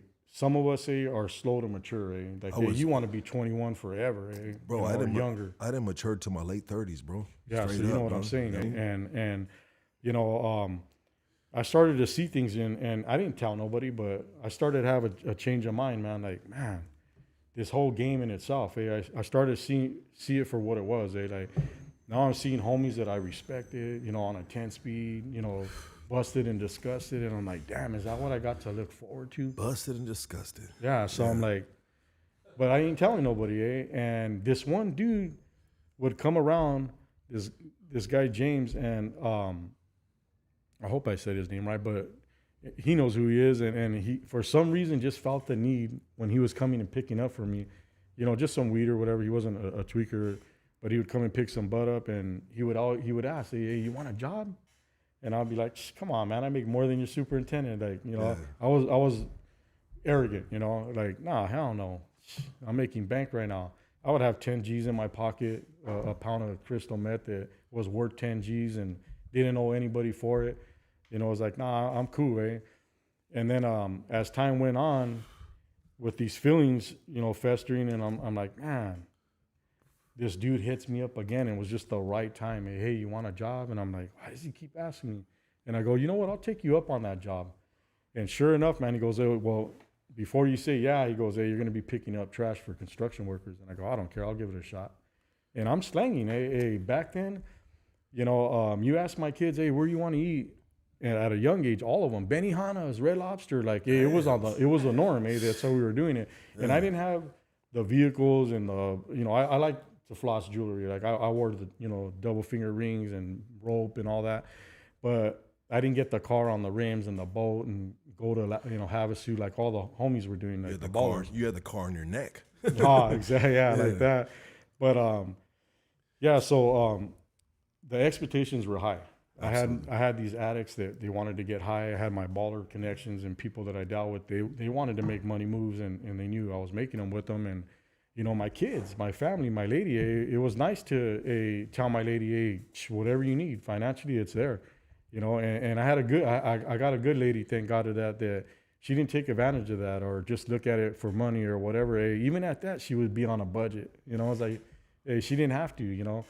But, my kids, everybody was taken care of well, but I took this job on, and I remember I worked 2 weeks, and then I got a check, and I started on a Thursday or Friday. It was a Friday, and I get this $80 check, and I remember having this hard hat. I had this hard hat, and I got this check before selfies were in, and I told this dude, a relative that I was working with as well, Mike Martinez, what's up, Mike? And I told him, hey, bust this pic. Take a picture of me, man. Kodak. Boom, I was proud, A $80 check. It was legit, and it felt good, Yeah. And I remember getting up, from getting up at 12, 1 o'clock, slanging, staying up all night, serving and making sure, I was doing that, to going to bed early now, hey, after a hard day of hustling, I was scrapping for metal framers and drywallers. It's a lot of scrap, all day in the sun and all that. I'd come home burnt. Hard I work. was still slanging. And then, go to bed early and wake up You early. You working that OT. Oh, yeah. So, hey, I didn't know that life. Hey, it was Yeah. a trip. Getting up and drinking coffee and getting on the freeways and the wraparounds. I felt like I was in the cartoon, The Jetsons. Just, and it's like, man, this is what people do in the morning. Like, hey, there's a lot of people doing the legit thing, the honest thing, And I say all that to say that, it being as positive as it was and never experiencing that, like it started outshining the negative. It was like, damn. Or I should say it this way. The negative started looking real negative. I was coming home. I was working with these legit people, crazy fools too in construction, but they got up every morning and worked, and they did it right. And I would come home and slang. And I started feeling guilty, And like I said, I started looking at, dudes busted and disgusted and all that coming together. And I remember specifically getting on this on-ramp in Ballin Park on Francisquito. And I'm in this super sport Impala wagon on doves and, tinted, mirror tint. It looked bad, a burgundy, station wagon that I got off my brother. And I remember this wraparound and I just had this heavy feeling, man. And I remember, and this takes a lot for me because I'd tell fools, hey, you see this tear, it's the only one you're going to see. Like, I wasn't one to cry. And for some reason, I broke down and started crying. And I started telling God, if there's a God, hey, you need to help me. I want to stop selling drugs, And I don't share this with a lot of people because, hey, for whatever reasons, but at this point in my life, not that I don't care what other people think. I respect their opinion and all that, but hey, it's my story, And I remember crying and telling God, hey, if you're real, help me out. If you're real, help me to stop selling drugs. I don't know how you would do it or whatever. And I did this little cry and prayer and went to work and thought nothing of it, And, some weeks went by, maybe a month or so, or, give or take. And I get this crazy dream, And this dream was so crazy and felt so real, that I tested it. I've been in these apartments. I was probably there for about 8 years or so, 9 years slanging. And I never knew that if I looked out my little kid's room, I can see 2 walls with a span of like a foot, 2 walls met up. That I got off the dream. And when I got up, I go, man, that dream was crazy. I went to my daughter's room. The whole time I lived there, I never knew that there was 2 walls that met up, but it had a gap. And that's where they would be watching me at. So I was slanging under their nose for a long time. They would go to Winchell's right at the corner and then go to that bowling alley back parking lot and park and kick it. But so that dream gave me that little tip and then let me know that whatever was going to watch me was going to be watching me through these FedEx vehicles. So as some time goes by, what do I know? 3-4 people, roommates, move in diagonal across the street from me, and they're all renting this one pad, and they all work at FedEx. So now I was like, all right, well, I didn't really trip on the dream too much, but all these little things started adding up from the dream, and now they're parking their damn FedEx right in front of our apartments. And I'm like, what? Now I'm looking out, and I can see them looking at me. And I felt it strong. This is on a Sunday.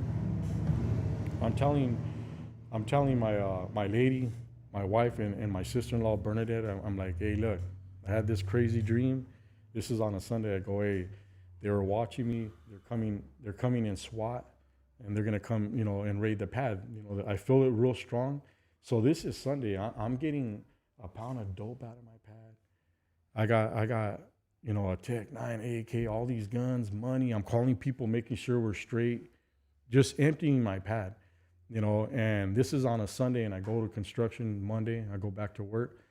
And before I get home, little did I know, they came just the way the dream said. They would come in SWAT, and they came geared up, hit my pad, pulled my lady out of the shower, gaffled her, had my sister-in-law. She made the mistake. I told her when they come, because we've been raided a lot on my grandma's house, because of us and my uncles and stuff. I told my sister-in-law, hey, when they come, let them in. Don't resist. You know, they're coming for me. I won't be here, but let them in. And she didn't. And she found herself on the floor with all these dots on her. They were, you know, they had 9s on her. And they pulled my lady out.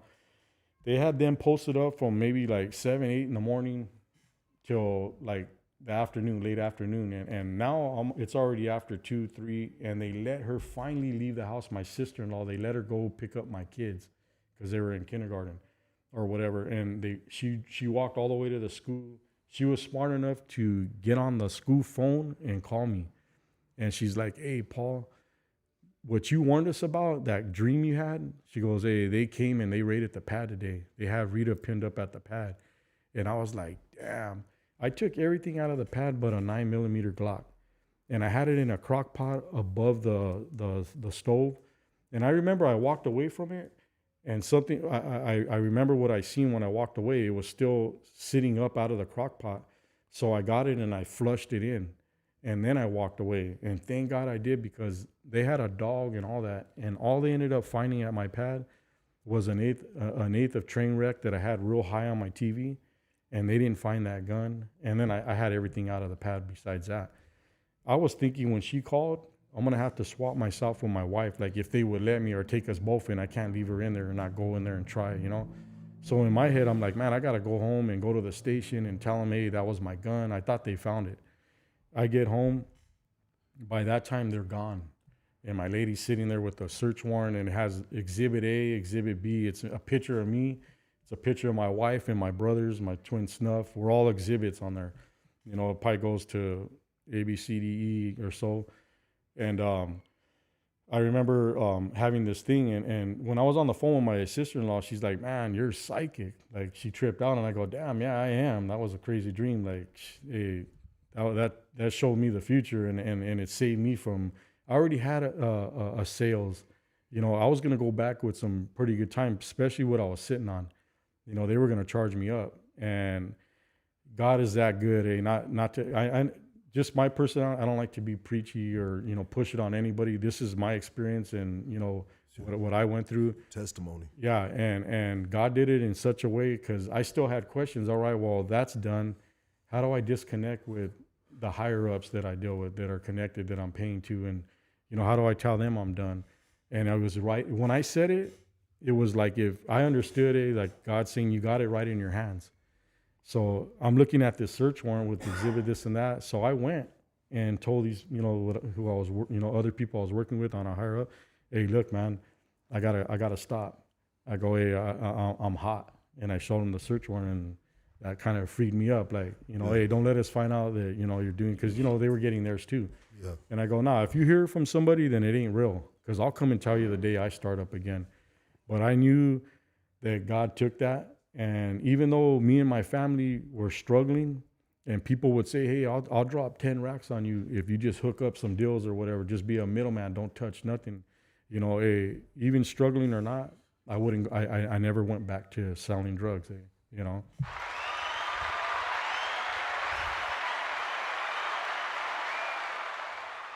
Sometimes you got to take a step back, my G. You motherfuckers watching right now. Sometimes you got to believe the dream.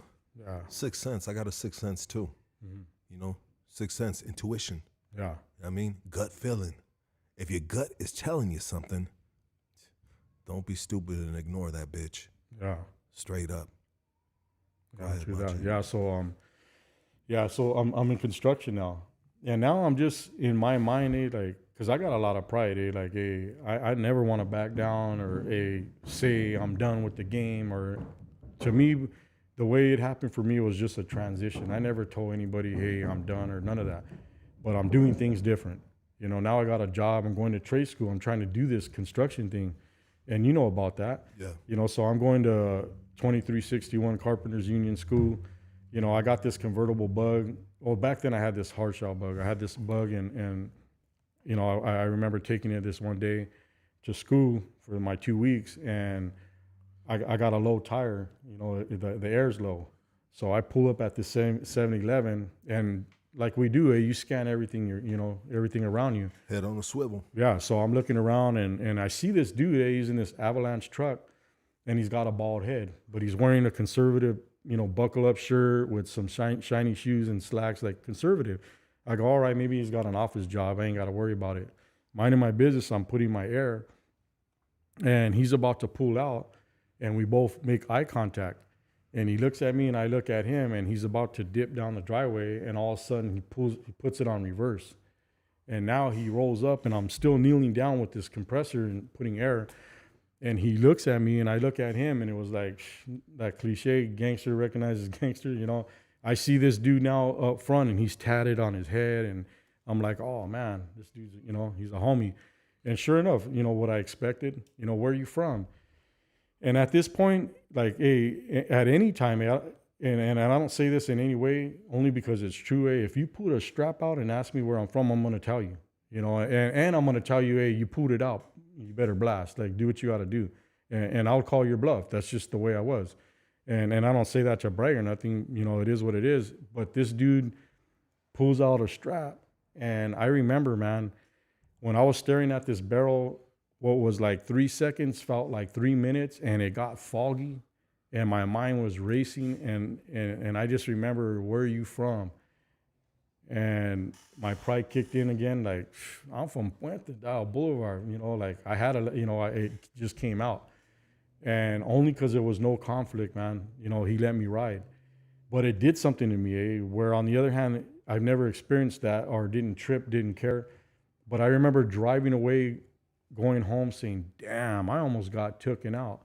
And the thing is that wasn't the first time, but that was the first time I felt the way I did, And I was like, man, I remember getting home, and my little brother, little Muskie, rest in peace, he was at my pad.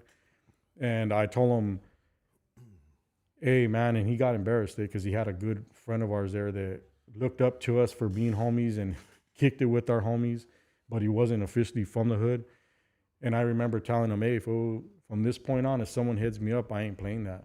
Like, I told him that, and he looked at me like, what? Like, he just had this frown, And I go, hey, I almost didn't come home to my kids, and my lady, like, hey, I'm done, I'm already, how old, and I go, hey, I ain't punking out, or, hey, I'm down, I play that, but, this is where I'm at right now. And he's the only one I ever told that, because I still got into other stuff that I just, still try to restrain myself and still deal with stuff. But I remember telling him that, and then time went on, and a short amount of time, and talk about a bad year. If I got time to share this one small one. You got all the time, baby. Okay. I didn't even think I had enough for you guys, but damn. Yeah, I was worried about that. But yeah, I remember this one year I'm doing construction. I ended up, climbing the ladder. I don't know what I was, probably about a 6-7 stager now. And I got my brother, little Muskie, working. He's right under me, a stage or two under. And I already had told him that. And this one particular year, me and my lady ended up splitting up. And like I said, like I was trying to say, like, talk about a bad year. Like, this was, for me, like, I feel like I've been shot. This has happened. People's died around me and all that. But like, when I went through what I experienced here, I felt like something I've never felt before. Like, me and my lady split up, and it was like, damn, like there was a death. Yeah. Hey, me and my lady, I raised my daughter, she's, damn, better say this right, 24, 20, yeah. Somewhere around, yeah. And since she was 2, and I got 2 other kids, and then we brought in two more, my daughter and my son, that are kids, babies. But yeah, when we split up, man, it was rough. I split up, then I ended up getting hurt at work. Now I'm a single dad with my kids. My lady, I split up, and all I know is that she's somewhere towards the desert. From my pad, I can see the damn mountains every day. Yeah. So I'd get up in the morning and be like, damn, my lady's somewhere over there. She ain't home. Yeah. And hey, I was pretty sizey. I was pretty thick. Excuse me. And the weight just dropped. Boom. Got sucked up. People probably thought I was on a good one. Stressed out. Yeah. And I'm going through that, and now, I'm trying everything I could. Every now and then, asking my lady, hey, when are we going to try to work this out? Every time I seen her. Yeah. And then I just completely backed off. After I got it, like, hey, she don't want you, then just Sometimes you got to do You that. got to do that. So, hold on real quick, Yeah. my boy. One more time, dog. Hold on real get yours, quick, man. guys. Hold on. Yeah.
I didn't eat nothing today, and everything's just running through me and shit. You know what I mean? I need to get one of those. I need to get one of those things, dog. I think they make them for females. You hook it up to your shit, and You sleep. anyway, sorry about that, guys. You know what I mean? So, you're looking at the horizon, and your old lady's out there somewhere. You're trying to work it out with her, bro. Yeah. You know, and she's not receptive to what you're telling her. Yeah. Go So ahead. so I remember going to cash my check, you know, and I got this, you know, good friend of mine, man. He was with me through thick and thin, and when I was going through this with my lady, you know, he was crying when I wasn't. Like, hey, he was just talk about grieving with somebody. Like, hey, he was there for me. Like, Yeah. and he did whatever he could. He was that type. Hey, who is it? I'll go handle it. Don't trip. We'll make this end. You know, like, hey, let's do this. And I'm not just let it be. You know. And I remember we went to go cash our checks, and I never went here to cash my check, but I did this one particular time. And I'm standing in this bank line, and I just lied right now. I started cashing my check here, and every time I would go, these two girls were giving me action, and Check cashing. yeah, Females. yeah. So, you know, I had two on, you know, right there. They would, you know, give me action or whatever, you know, kind of flirting. And I was going through a lot, so I didn't give much back. But I noticed it, you know, they were, you know, making me feel good or whatever. And I went with my friend, and he knew about these girls. And I don't know what kind of deal we made, but we made this deal because he was trying to cheer me up, and he was thinking any way he could. But he goes, hey, since I ended up losing on this deal, he goes, hey, you got to go in there and get one of their numbers. Like, that's it. That's what I want. That's, you know, and I was, you know, me being as loyal as I am, all right, I lost whatever, I'll go in there and do that. And I went in there, and I'm standing in line, and now I'm like second to going up. You know, there's one person in front of me, and I'm standing in line, and I'm like, literally, this is what I did. Like, hey, God, if you don't want me to do this, you're going to have to stop me, because I'm going in, and I'm going to get one of their numbers. Yeah. And after I was done speaking to God, at least I felt like I was, all of a sudden I heard Paul. And I looked back to about maybe 7, 8 people behind me in line, and it's my lady. Whoa. I'm like, what? She's in line, and I go, Don't do it, Paul. Yeah. You motherfucker. Yeah. I'll see you. So I I told know her, that look. Yeah, I go. You did it to me. Yeah, I was like, man, in my head, I hope these people don't mind, but I let her come in front. And I put her in front, and my lady goes up to do her check, to cash her check, and I got this teller and this teller, like she's talking to one and there's one behind her. And the one I was going to get the number from, she's sitting there with her. I got to see my lady and that girl at this teller. And I'm like, damn, my lady looks so pretty to me and cute. And I was just like, damn, hey. And it was just a trip, like, man, Lord, you're good. You know, just he stopped me. But as loyal as I am to whatever deal I make, I went up there and still got the number. You know? As you should, baby boy. As you should. Let her hear this. Let her hear this. You know what I mean? Like, I love you, Rita. Yeah, Rita, you've been man. shooting this boy down right here. Watch this, Rita. But I got the number and I gave it to my homie Juan. I was like, "Here, fool, this is what you wanted." He goes, "Hey, there's nothing wrong," because I was at that time I was like, just depending on God, for my strength, As you should. And he knew that and he respected that. He goes, "Hey, there's nothing wrong with going and having coffee with a hyena. Like, what's wrong with that? Coffee. Yeah. So yeah, Ain't no such thing as coffee with a gang member. so that deal ended, and the trippy thing is that I ended up getting another dream, and this is for all the women in this little love story session, little portion. This is a love story. I remember getting this dream, and because I was anxious, man, like, man, I wanted my lady back. Anything I could do, I wanted her back. Because if you don't mind me asking, bro, you wanted your lady back because in your guys' relationship, you fucked it up. Oh, you know what? Yeah, I did. I took the blame. You fucked it up, so you felt guilty. You had a little bit of guilt. No, I think it was just the love, man. The love. That was my love. Hey, she's my love. Like, hey. Are you with her to this day? Yeah. Damn. Yeah, but we had So that. I want to be respectful about it. You know what I mean? Yeah. But so I'm gonna say this with respect. But Rita had the bomb. Yeah. Ain't no fucking with Rita. Yeah. Hey. Yeah. To I mean, me, it's okay to yeah, say it. yeah, With my hey, girl, she got yeah, the bomb. yeah, I mean, yeah, hey. there could be some models in front of me. There could be some And hookers. even There at could be that- some prostitutes. There could be some strippers. But it's like, whew. Yeah, and even at I that, mean, I ain't gonna- like yeah. people say your soulmate, or just, hey, this is someone I connected with, like, Absolutely. in You every got a which kid. way. Yeah. You had a child with her. at And the I time, loved right? her, and I love her, and I'm glad the way it went, because I was already at the tail end. But anyways, so Does she know this story? yeah. Oh, I wouldn't tell it if yeah. Okay. And I've shared it with her. Like, Yeah. hey, you know what? We're mature enough Should have to those know some conversations. stuff. Yeah. You should have those conversations. Yeah, and we have, because there's no sense in hiding things, and then if it comes out or whatever, Yeah. So we came as clean as we needed to be. You don't need to get all graphic and talk stupid. Hey, that Yeah. you can go overboard with that too. But no, we kept it good, and but it's a bad year, eh? I got hurt. My lady left. I'm a single dad at the pad. Crawling to get to work now. I ended up getting this dream, and this dream is showed that my lady would come on Valentine's and bring me a letter, in this dream. Yeah. And I didn't tell nobody this, except one person, because I like to get a witness after I had that other dream. Hey, check this dream out. But nobody that would tell her. And in the dream, it showed that she would get a card from wherever, Hallmark, whatever, and she would write her own writing on it and tape it on there or glue it, right? And I remember I was so excited about this dream, and I thought it was this real, that I went and bought some jewelry and this little white stuffed gorilla that I bought for my lady when she came, because I knew she was coming, but I didn't know. But I knew because of the dream. Why not a teddy bear? Because Why the I gorilla? thought the gorilla looked cool, Yeah, it was something different. Okay, yeah, absolutely. Yeah, so I did. I got her that, and I went to Zales, and damn, I still owe debt to them right Fuck now. Yeah, I Zales. know, they got me. Zales, fuck you. You got me too, motherfucker, when I was in love. Yeah. I got that shit's on my credit report right now. Same here, yeah. So I ended up, getting her some jewelry, because that's how confident I was of that dream, She's going to come and see me. Yeah. And, she came on Valentine's, just the way the dream showed, with this letter telling me, hey, just give me time, going through some stuff. And I'm like, what? And it gave me that, where now, I can give you, because I didn't know what I was going to do, And it was like, all right, I'm going to wait. Yeah. But it ended up getting too long, I ended up moving us into a condo, just to give her a new start, because where all this even happened, she didn't want to be there. And even myself, it was like a bad memory where we're at.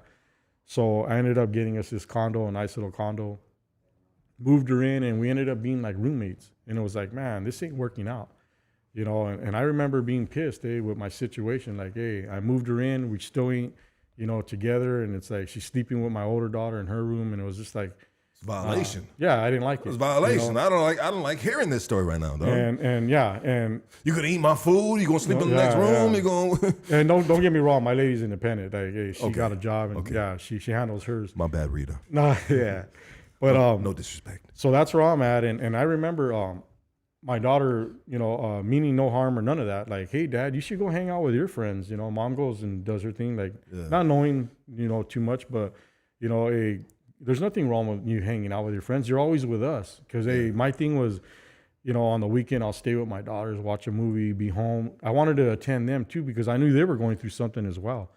But my youngest goes, hey, Dad, start going out. So I did. Now I'm hanging out with, you know, some friends of mine. You know, Ernie, rest in peace. He just passed away, you know, a week or two ago. And real good dude, you know, and my homie Downer. But I'm hanging out with a new set of friends. You know, another dude, Mouse, rest in peace, and Mondo. You know, we're all hanging out, Pac. And we're just a group of dudes going out. And all these dudes were fighters. They're, you know, cool dudes. And some were for different hoods. Like Mouse was from Duarte, I'm from Puente. And then some from just nowhere. Just like to, you know, get down. And we would go out with a pretty solid little crowd. And now I start getting attention out there.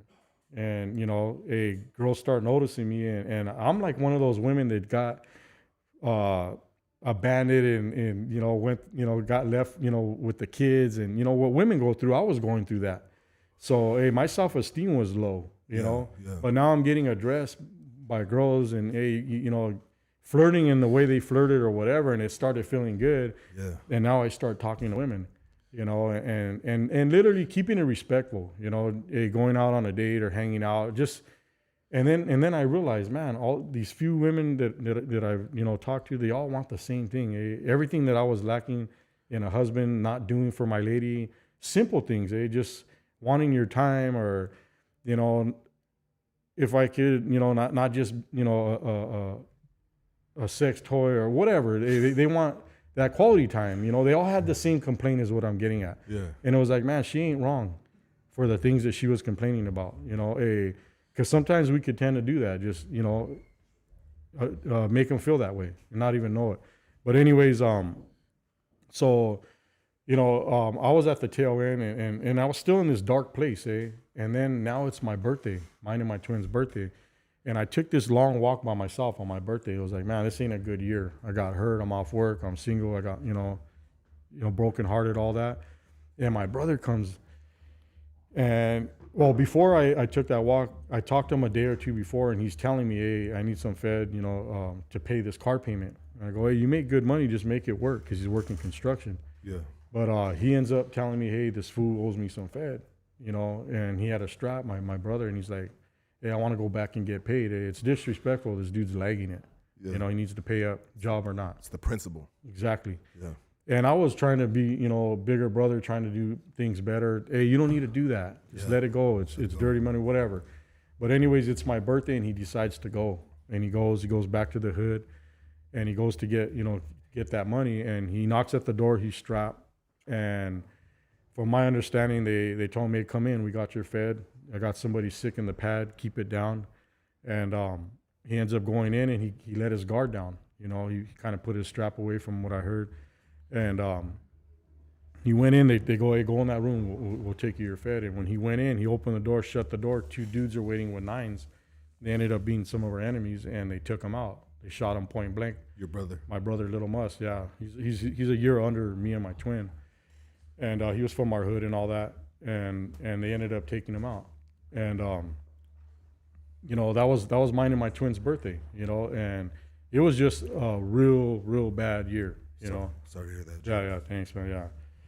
But so, you know, we had to go through all that, and then I was giving it one more shot, me and my brother, like, man, here we go, pulling the guns out. You know, we caught wind with, you know, these dudes were there, and we got strapped, we went down there, and I was like, damn, you know, we're giving it all up right now, you know, and this is with the mindset, like, I don't want to do this no more. Like, I'm getting sucked back in. Yeah. And we go and they ended up gutting the whole pad, pulled the carpet out, doors, windows, the pad was hollow.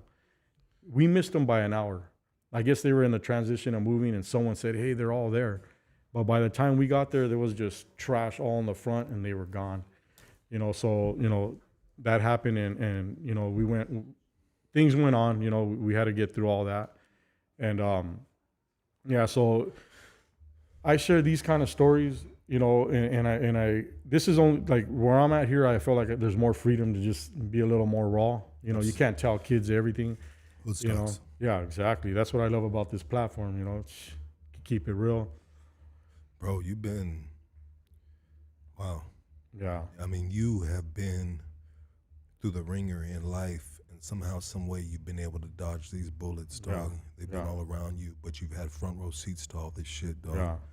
This shit right here, dog, is real life. Yeah. This is, we tell these stories not to glorify the gangster shit. We tell these stories to direct a new path in life. Yeah. You know? Gangsters get the most booty in the motherfucking the hood. And, you know, like, it feels good to be a gangster when you're in the neighborhood. Yeah. It feels good. When you catch that life sentence, when you catch that bullet, when you catch that motherfucking setup, when you catch so on and so forth.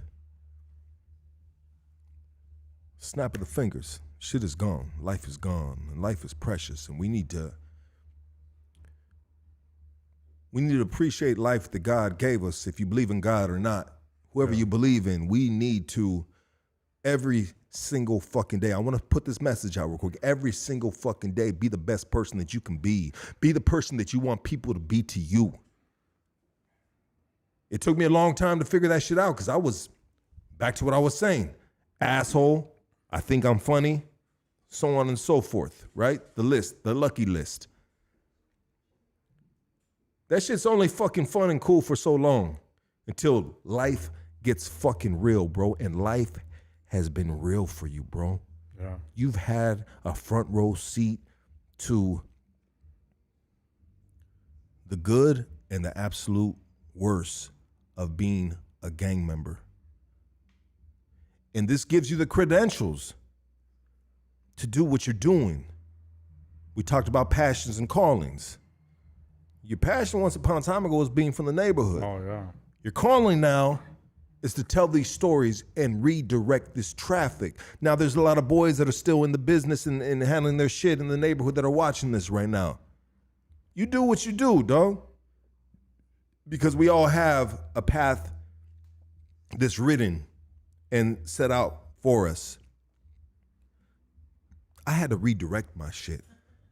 I had to redirect my path, my ending, right? You know, I don't still know what it is, but I'm trying to redirect it. You know what I mean? Vibrations in the earth, frequencies, fucking doing to others as they doing to you. I'm just saying, my G, like this is real life. And if you are alive and breathing right now and you are doing bad, it's not late to redirect your legacy, your ending story, you know? Go ahead, my G. You know what? I just feel the need to share this one story. It may speak to somebody or so, but I didn't mention me ended up going to prison. I ended up picking like I said, I ended up getting that joint suspension. Well, I ended up going. I did mention that. Yeah, you did mention that, but I know you skipped the story about going to the penitentiary. Yeah, but before I got there, waiting on the chain, as we do when we get that charge, I'm sitting up in county. And the thing with my relationship with my dad and my brothers and stuff, we were limited. We seen my dad when we did. He popped up in and out, and was your pops from your hood too? Yeah, he was from Puente. Yeah. What do they call him? They call him Lizard. Lizard. Yeah, okay. yeah. And then they ended up dropping that name down to me. Yeah. Yeah, and now we got me, Lizard. Well, they call me Big Liz now, and there's Little Lizard and Baby Lizard. But yeah, I'm waiting in county on the chain, and I get this visit, and I remember just sitting there like, damn, I'm going to prison. This is real now. Yeah. And I'm waiting there, and they call my name for a visit, and I go out, and it's my dad. And like I was gonna say, I didn't see my dad too often all the time. Like he would pop up one year and then we wouldn't see him for a couple or whatever. And he wasn't even allowed to come down to our pad because he was drinking. He always wanted to take us. And the last real time I did see him before this visit, I see him at the corner because he would wait at the corner in hopes that he would see us coming home. And that's how we would visit my dad. And I remember this time he's there, and we end up pulling up. And this is when you could ride in the back of a truck. Yeah. So we're in the back of this bomb with these older homies, the Cornells from our neighborhood, well-known, G's. Excuse me, so a lot of them passed away, but they roll up, and my dad's aware of who these dudes are, and he's like, he looks at, we jump off this truck, and they jam. He's like, mijos, you know who you guys are hanging with? And we're like, yeah, Dad. He's like, man, he looked sad and disappointed and mad at the same time. And he goes, hey, are you willing to die for these dudes? You know who you're hanging out with? And I stood quiet. I never wanted to disrespect my dad or make him feel bad. And I don't think my twin did either. He just was more straight out. Snuffs. And he goes, yeah, Dad, we're willing to die for these dudes. These are our homies. And my dad he had this real sad look. And I remember now I'm sitting in prison, and I get a visit. I mean, in county waiting on the chain, and I get a visit from my dad. And I remember I sit down, I grab the phone, and he picks up a phone, and I'm like, hey, Dad, what are you doing here? And he's like, hey, mijo, I had to come and see you. And I was like, nah, you didn't have to come. And he's like, yeah, I did. I'm scared for you. You're a gang member. You're going to prison. You may not make it, out. I don't know. He knows the realization. He knows, what could happen or not, and he was scared for his son. And I'm trying to be this little tough guy. I'm going to prison for one, and then, my dad's right here, and he starts crying. And I'm like, nah, man. And I'm like, hey, Dad, I got myself in this mess. I'll get myself out of it. I'll be all right. I try to, Man cheer up. him. Yeah. And he's like, all right, mijo. And, there goes a visit. And I just remember going back to that Salway with a lump in my throat. Like, damn, I made my dad cry. Like, ugly thing to see, ugly thing to feel. So I go back, and I'm feeling like crap. Like, damn. So anyways, I get this short term, this 3 years joint suspension. I end up in Wasco. I'm on a 1 yard. They put me on a 3. I hook up with my homie Gato, my dog Cat, and we're rolling the yard, and he's outspoken and I'm quiet, and, we're having a good time in prison, And I remember like 2-3 weeks, I'm about to get out now. To fast forward, I'm about to get out, and I get a letter from the pad, and usually, they would write and just give me a lot of small talk and let me know what's going on at home. And I thought it was one of those letters. Yeah, all right. And Dad's sick and this and that. Didn't think much of it. Now I'm like days before I'm getting out. I'm about to get out, and I get another letter, and it said that Dad passed away. And I was like, what? And I felt bad. Like, man, the last time I seen my dad, he was crying on the other side of this glass on a county phone, talking to his son, scared for his son, and what I made him feel through. And it's like, what I made him go through, what I made him feel. And I was like, man, I can never tell Dad, hey, I'm sorry, hey, I'm sorry for making you feel that way. It was like, it's lost, man. I missed it. Why I'm even telling this story is because what I missed from the lifestyle. Like, I didn't get to go out and bury my dad, none of that. Hey, I got out and put rest in peace Larry with a rose, because that's my memorial or whatever, for my dad. But in this lifestyle, like, we don't count the cost, we don't count the loss. Sometimes you're so in it, like I was. It wasn't until all the dust and everything settled, then I started to realize there's a lot of stuff I never processed. Really, really processed. Even to this day, my little brother dying. My dad, like, because we're so protective of ourselves, you don't let it get in. Yeah. The only thing that hit me like a ton of bricks was my lady leaving like that, where I let it, like, because my kids are tied to that, everything, and it was like, that's something so close at the time, like, and we live our lives like, you have your own life apart from your mom, your dad, your brothers, if you have, and you build your own little personal, life or space. Yeah, exactly. So that's why that hit me that way. And then just on the other hand, I never really processed the loss of all this other stuff, till now. Now they're hitting me like, damn, I still got to deal with my dad passing, and me seeing him for the last time and making him feel the way I did, or my little brother, passing away, just he followed our footsteps. That look of disgust that when I told him, hey, I don't want to, if someone heads me up, I ain't playing that, like I let him down, What would you tell your pops right now? He's listening right now. What message would you tell your pops right now? I would tell him I love him, and he knows that I did. Whether he was, he drank the way he did and he came and gone, hey, I never denied my dad. Hey, if I seen him posted up at the park, asleep, drunk, whatever, hey, that's my dad. I was still proud of him, hey, I've always been proud of you. And sorry, I would tell him, hey, sorry for putting you through what I put you through. I was so caught up in my lifestyle. But it's basically a cycle, though. I mean, because what you put your pops through, your pops put his family through. Yeah. And it almost seemed like a destiny for me. Like it was destined to be my life, and I didn't know it. But as things unfold, I remember looking at scribing in the garage on old furniture with Lizard, Chongo, Fuzzy Boy, all my dad and my uncles, and they were from the hood, and we didn't even know it. I didn't know what that stuff was. And then once we got in the hood, and he said, your dad's from the hood, and hey, it felt like, man, I'm where I should be. Yeah. This is where I'm supposed to be, and until you realize, hey, there's another life out there, hey, I didn't have to choose that life, but I did. And when I did, if you ask me, you like being a gangbanger, I'll tell you, I love everything about it.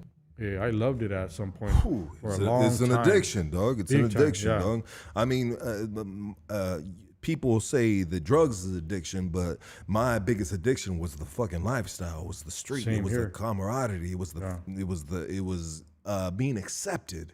All that. Being accepted in this chosen group of individuals that were ready to ride or die for the same fucking thing, And then for me, it became a competitive sport. Yeah. A competitive sport. I mean, especially in my hood, dog. It was always like, who's harder than the next motherfucker? Yeah. Who's better? Who can put in the most work? You know what I mean? Who's crazier, fucking lucky, or this fool? So on and so forth. You know what I mean? But at the end of the day, I mean, we are just rolling these dice. Yeah. Rolling these dice. And a lot of these motherfuckers are hitting these snake eyes. And, I mean, let's let that breathe for a minute real quick. Let's let that breathe for a minute. You know what I mean? I want to continue your story, but we're going to do a live performance right now with the homie right now. The homie came through. Yeah. Money don't sleep. You know what I mean? We got Gangsta L right here. Let's take a break. Let's hear a little music. You know what I mean? And then we're going to finish off your story like that, bro. Let's take a break, everybody. You know what I mean? We got Gangsta L coming up to do a live performance, baby.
Yeah, let me call you back. Oh, yeah, for sure. We got Gangsta L right here. What up? Money don't sleep. How you doing, my G? I'm good. You good, dog? Hood stocks. Yes, sir. How you doing, brother? I'm doing great, man. Doing great. Blessed. Wake. You know what I'm saying? Getting to this money. Tell the audience a little bit about yourself, my G. Pasadena, California, representative. You know, just hustling out here. Got a clothing brand. Got a Money Don't Sleep University. Got music, all that shit. Anything that bring revenue in. Love the whips, man. Car fanatic. Car fanatic. Yeah, you got a dope ass ride, dog. What kind of ride do you always propose with them T-tops or whatever? Oh, that's the 87 Monte Carlo supercharged. Yeah, what you got underneath that hood, bro? LS2, sir. Sir. Yes, sir. Yeah, my boy. I mean, this has been a long time in the works, dog. You know what I mean? We talked since like last year, bro. You know what I mean? And Now I see you busy though, man. You know. yeah, busy, bro. But I just do it. How do I say it? I do it when the dots connect and it comes together, bro. You know what I mean? Is when it is, dog. And shout out to everybody that I've talked to. You know what I mean? When it's time, we get it popping, baby. Right now, Gangsta L, it is time, dog. You brought us some music, right? Oh yeah, always. Yeah, let's get that in, doggy. Watch out with that tripod, my G. Yeah. I'm locked in, right? With the. Should be locked in, yeah. There we go. What up? Shout out to T.Y., my producer, for this track right here. Gangster shit. Yeah. It's a trip how the game changed up. Motherfuckers bang tough.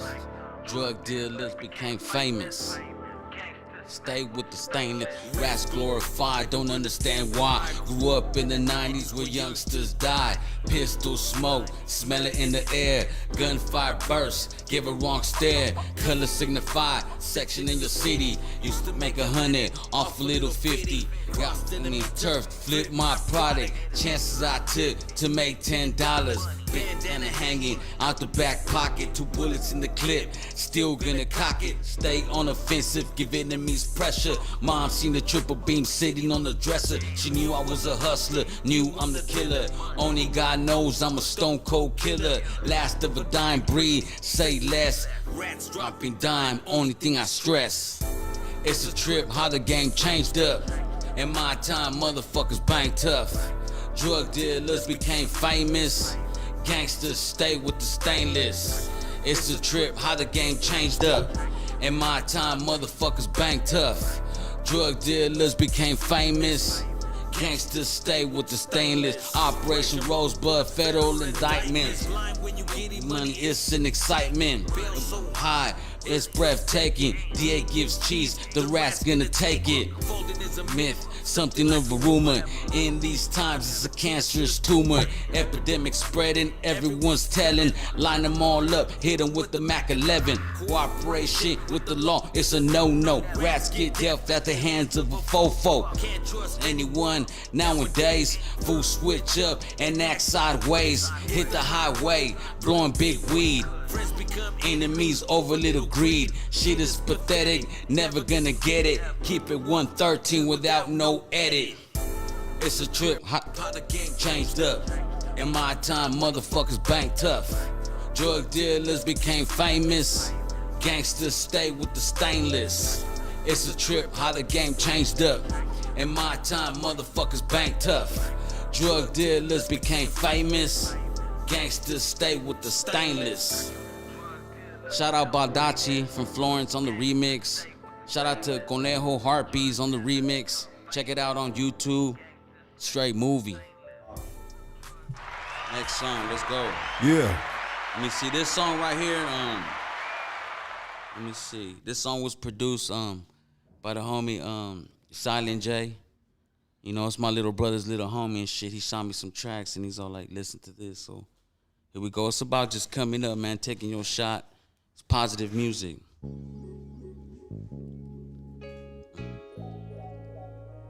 Shout out to every hustler out there trying to reach their goals and shit.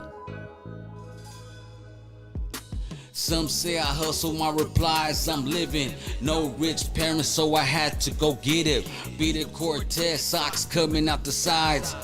Man, every time I come home on time, reflected on my past, put my foot on the gas. Only get a shot, so I gotta make it last. Influential to the youngsters on the block.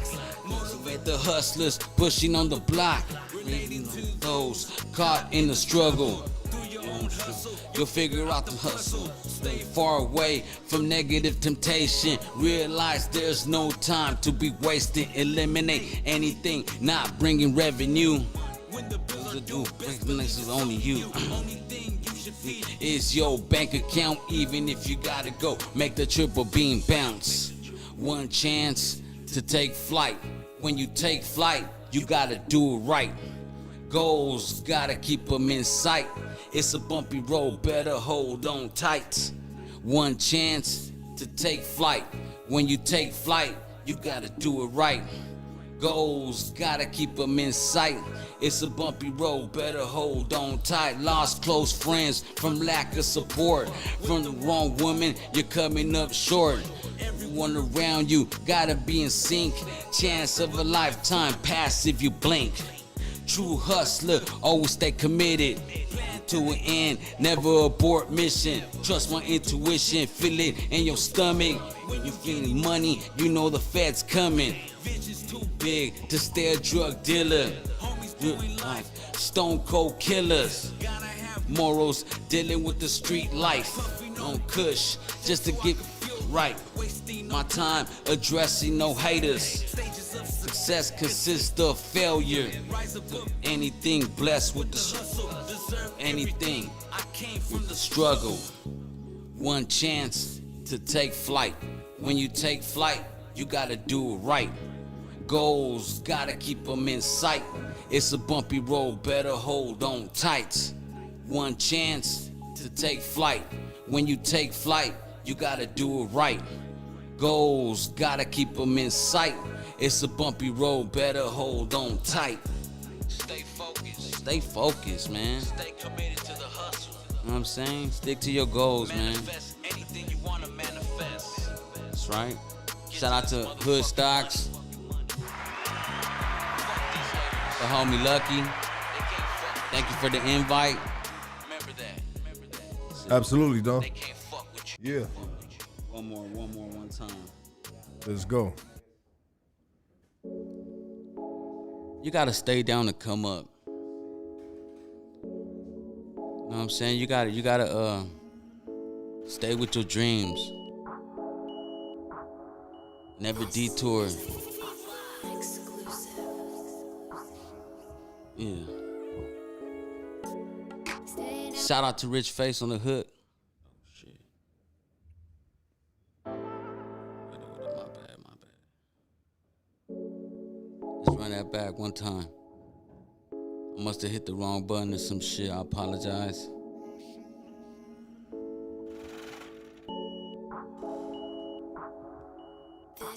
Hood Stocks, what up? Let's go. Yeah.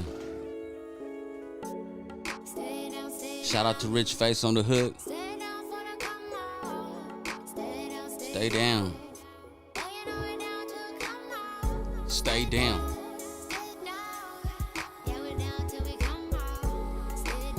Stay down.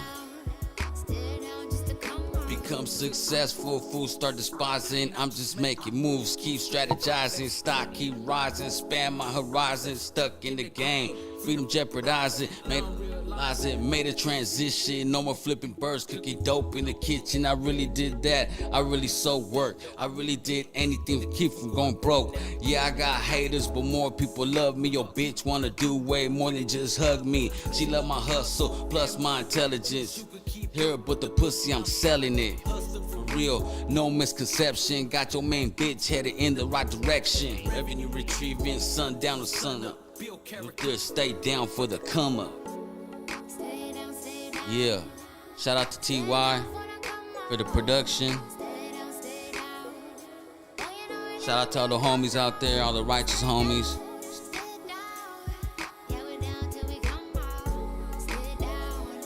Yeah. it must be emotion.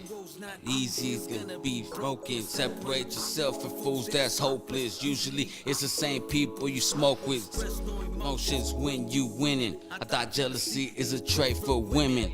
For these suckers, infiltrate your circle. Laugh at these lames, keep blowing purple. Adding more commas, stacking residuals. Fools wanna hate, so pitiful.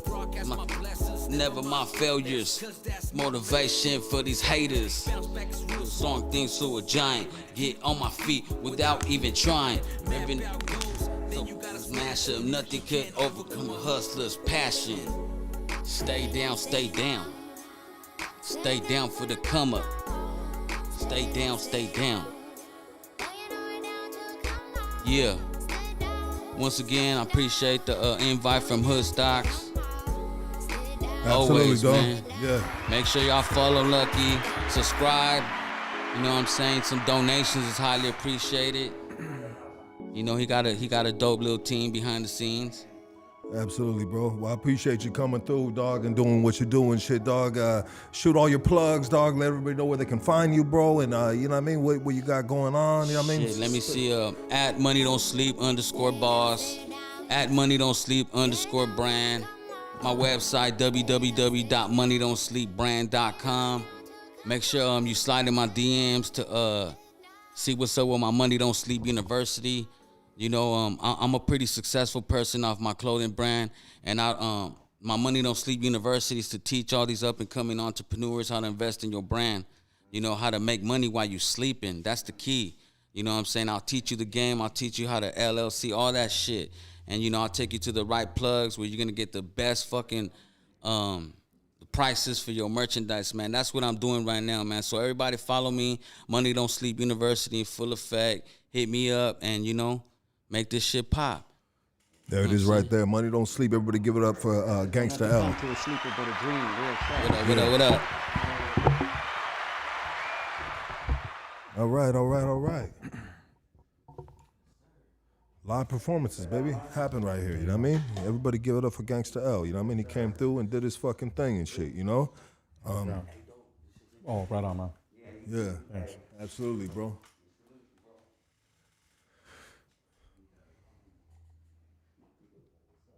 Let's take a quick break, and then we're gonna get to the last half of today's podcast. Everybody, let's take a break real quick.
Check 1 2 1 2 1 2. We about to come back and end this podcast out. I appreciate everybody that's tapped in today.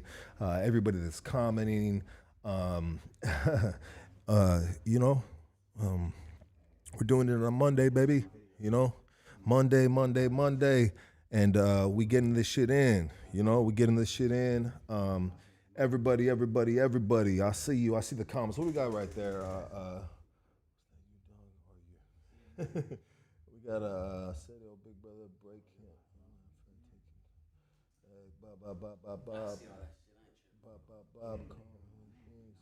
Salute from Escondido. Shout out to Lucky and the Goonies. Shout out to my Goonies, man. Shout out to the Goonies tapped in right now.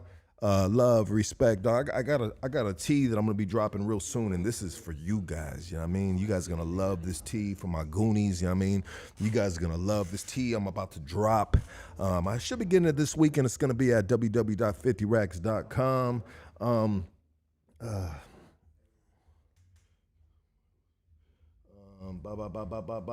Peace, lucky, respect. Shout out to Dragon Motto. Peace, lucky, respect. Stay active on the Hood Stocks, yeah. Shout out to Johnny. I see you, my G. Don't even know.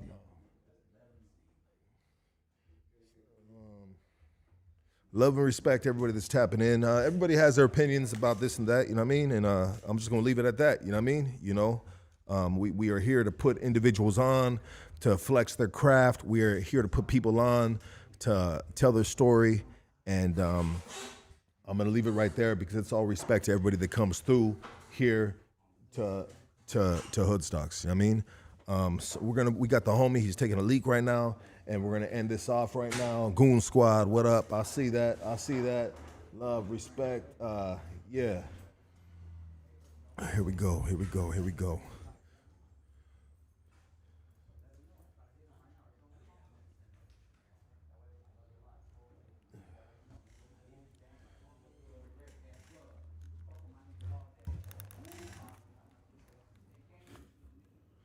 What's up, G? What's up, man? We back on. How'd you like that live performance? Cool. Yeah? Yeah, it ain't easy. Shoot. Yeah. I mean, it takes work. I mean, you got to be prepped up and put that time in, and yeah, it ain't easy. Shoot. And then for some, it is, man. It's the back of their hand. You could just spit it. I seen you when he was performing. I seen you dancing in the background. Seen that? Yeah. Like to get my little groove on. Yeah. I mean, everybody likes what they like. And if you don't like it, you're always welcome to say what you don't like right here. This is Hood Stocks, baby. I mean, you know, it's one thing about this chat line and about the audience is it's kind of like the night at the Apollo. You know, you remember the night at the Apollo, bro? Yeah. What happened when somebody would bomb a performance? You know what I mean? They would come out, and the motherfuckers would come out with the brooms and all that shit. I'm not saying he got broom, but I'm just saying, though, that, you know what I mean? Everything is not for everybody, but this dude, Gangsta Hell, has been in the game for a minute, and he's been doing his thing, you know what I mean? He asked to be on, you know what I mean? And I gave him opportunity to be on, you know what I mean? So if you guys fuck with it or not, it is what it is, you know what I mean? But I invited him. He did his thing, you know what I mean? And there's, you know, he did his thing. You know, that's it. You know, he did his thing. And shout out to Gangsta L for blessing the platform with his craft, right? You know?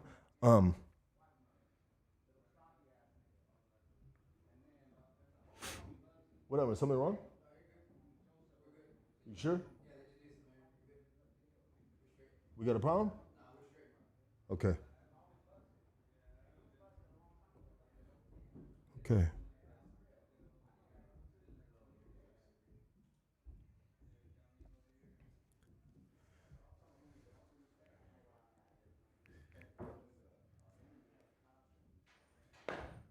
We're just going to take a little pause right because I hear a lot of chatter in the background right now. You know what I mean? Anyways, your story today, my boy, was amazing. I mean, obviously everything you've been through, bro, puts you in a position, dog, to do what you're doing. And so you started counseling youth. You know, you talked about the time with the district attorney, right? It was a district attorney, right? And she was like, I'm not vouching for this dude. Oh, no. You know, and then she heard you talk. Yeah. She was like, hold on a second. Let's go have lunch. Let's get you on the team, baby. Yeah. You know? And so since then, you've been counseling. What are places that you go to? Because you know what it reminded me of, bro, is those scared straight things. I was on a 2-yard one time, bro. A Chuckawalla 2-yard when the Chuckawalla yard was good. I believe it's not good no more. But anyways, they had a scared straight program where they bring kids in, bro, to the visiting room. And I went out there one time just to peep it out, dog, with these homies that are all these different races were doing with these youngsters. You know, I mean, they were bringing at-risk youth into the prison system, and it was the scared straight shit. Yeah. Like, motherfucker, like if you come in here, you're gonna be my bitch. And they were doing all this extra shit, dog. Yeah. You know what I mean? And I remember just sitting back, dog, just being like a fly on the fucking wall, dog. You know, being a fly on the wall and listening to these dudes and putting myself, if I was in these kids' position, dog. Yeah. The way these grown men that don't have their freedom, they're locked up because as soon as they leave this visiting area, you know what I mean? They're gonna go back to their cell. They're gonna go back to what's a 2-yard, so they're gonna go back to their bunk. You know what I mean? Dormitory type of living blocks. You know what I mean? And I always felt like these individuals were doing too much. Yeah. They were in their face. Yeah. They were fucking screaming at them. Those little youngster, you know what I mean? That little homie leaned back, dog. You know what I mean? Just like, you know, not feeling the words coming out this individual's mouth. Yeah. So instead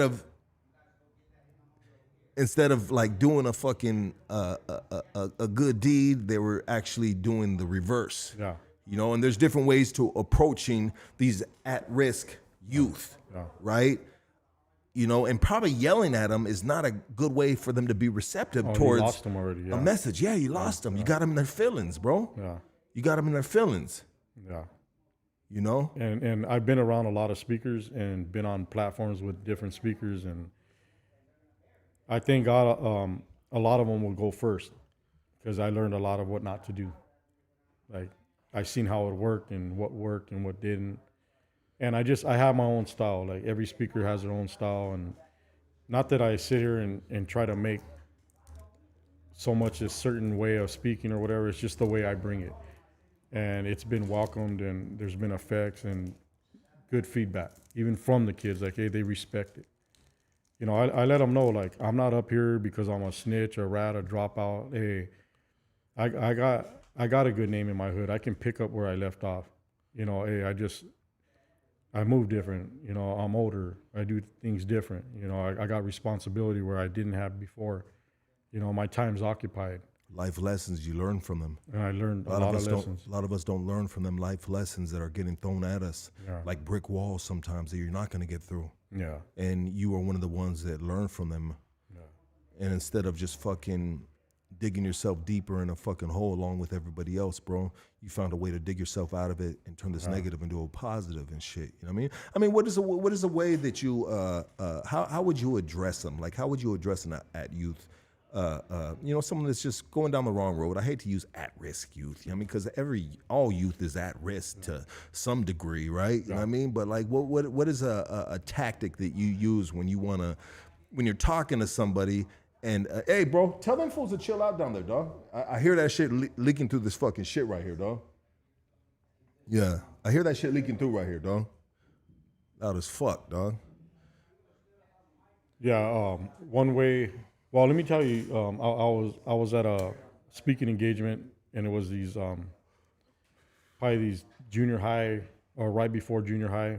But this area, these kids were rough, and these speakers came on. This guy had a handful of speakers, and they went up there to speak, and these kids were rough, and these speakers ended up kind of losing their character, like getting out of character, I should say. And they started cussing these kids out, literally calling them out. And I was just like, damn, they lost these kids the second they opened their mouth. And then now look at, you know, they're cussing back at these kids. I never seen that before. And I remember I got a text from the person that I was speaking with and says, we don't do things like that. And in my head, I was already like saying the same thing, like, that's not how we're going to come at them. And one approach, you know, that I did that day was letting them know from the gate, hey, I know where you're at. I know what you guys are feeling right now. Yeah. You know, hey, even hearing somebody come at you like this, you know, hey, I know what it feels like. You know, hey, and just building that with them, you know, and then just sharing my story in a whole different way, where, like I said, these kids came up with respect after, and whoever it got a hold of, it got a hold of. You know, whatever seeds I could drop on them or whatever, you know, my hope is that, you know, it did something for some of those kids. Yeah. And it's just, it approaches everything when you're dealing with kids, because you'll lose them in a heartbeat, and they can see right through you. And that's one thing that I let them know too, because a lot of them are already stereotyping you, like, oh, you're probably no good in your hood, or hey, they're smart kids. A lot of these kids, you know, they either know because of their families, or, you know, they've seen a lot of, you know, internet, or they learned it somewhere, but they come at you like they know a whole lot, you know, so you got to be kind of ready for that too. But to me, it's just being real. Like, hey, I'm up here because I seen it for what it was, and what it was doing and what it did.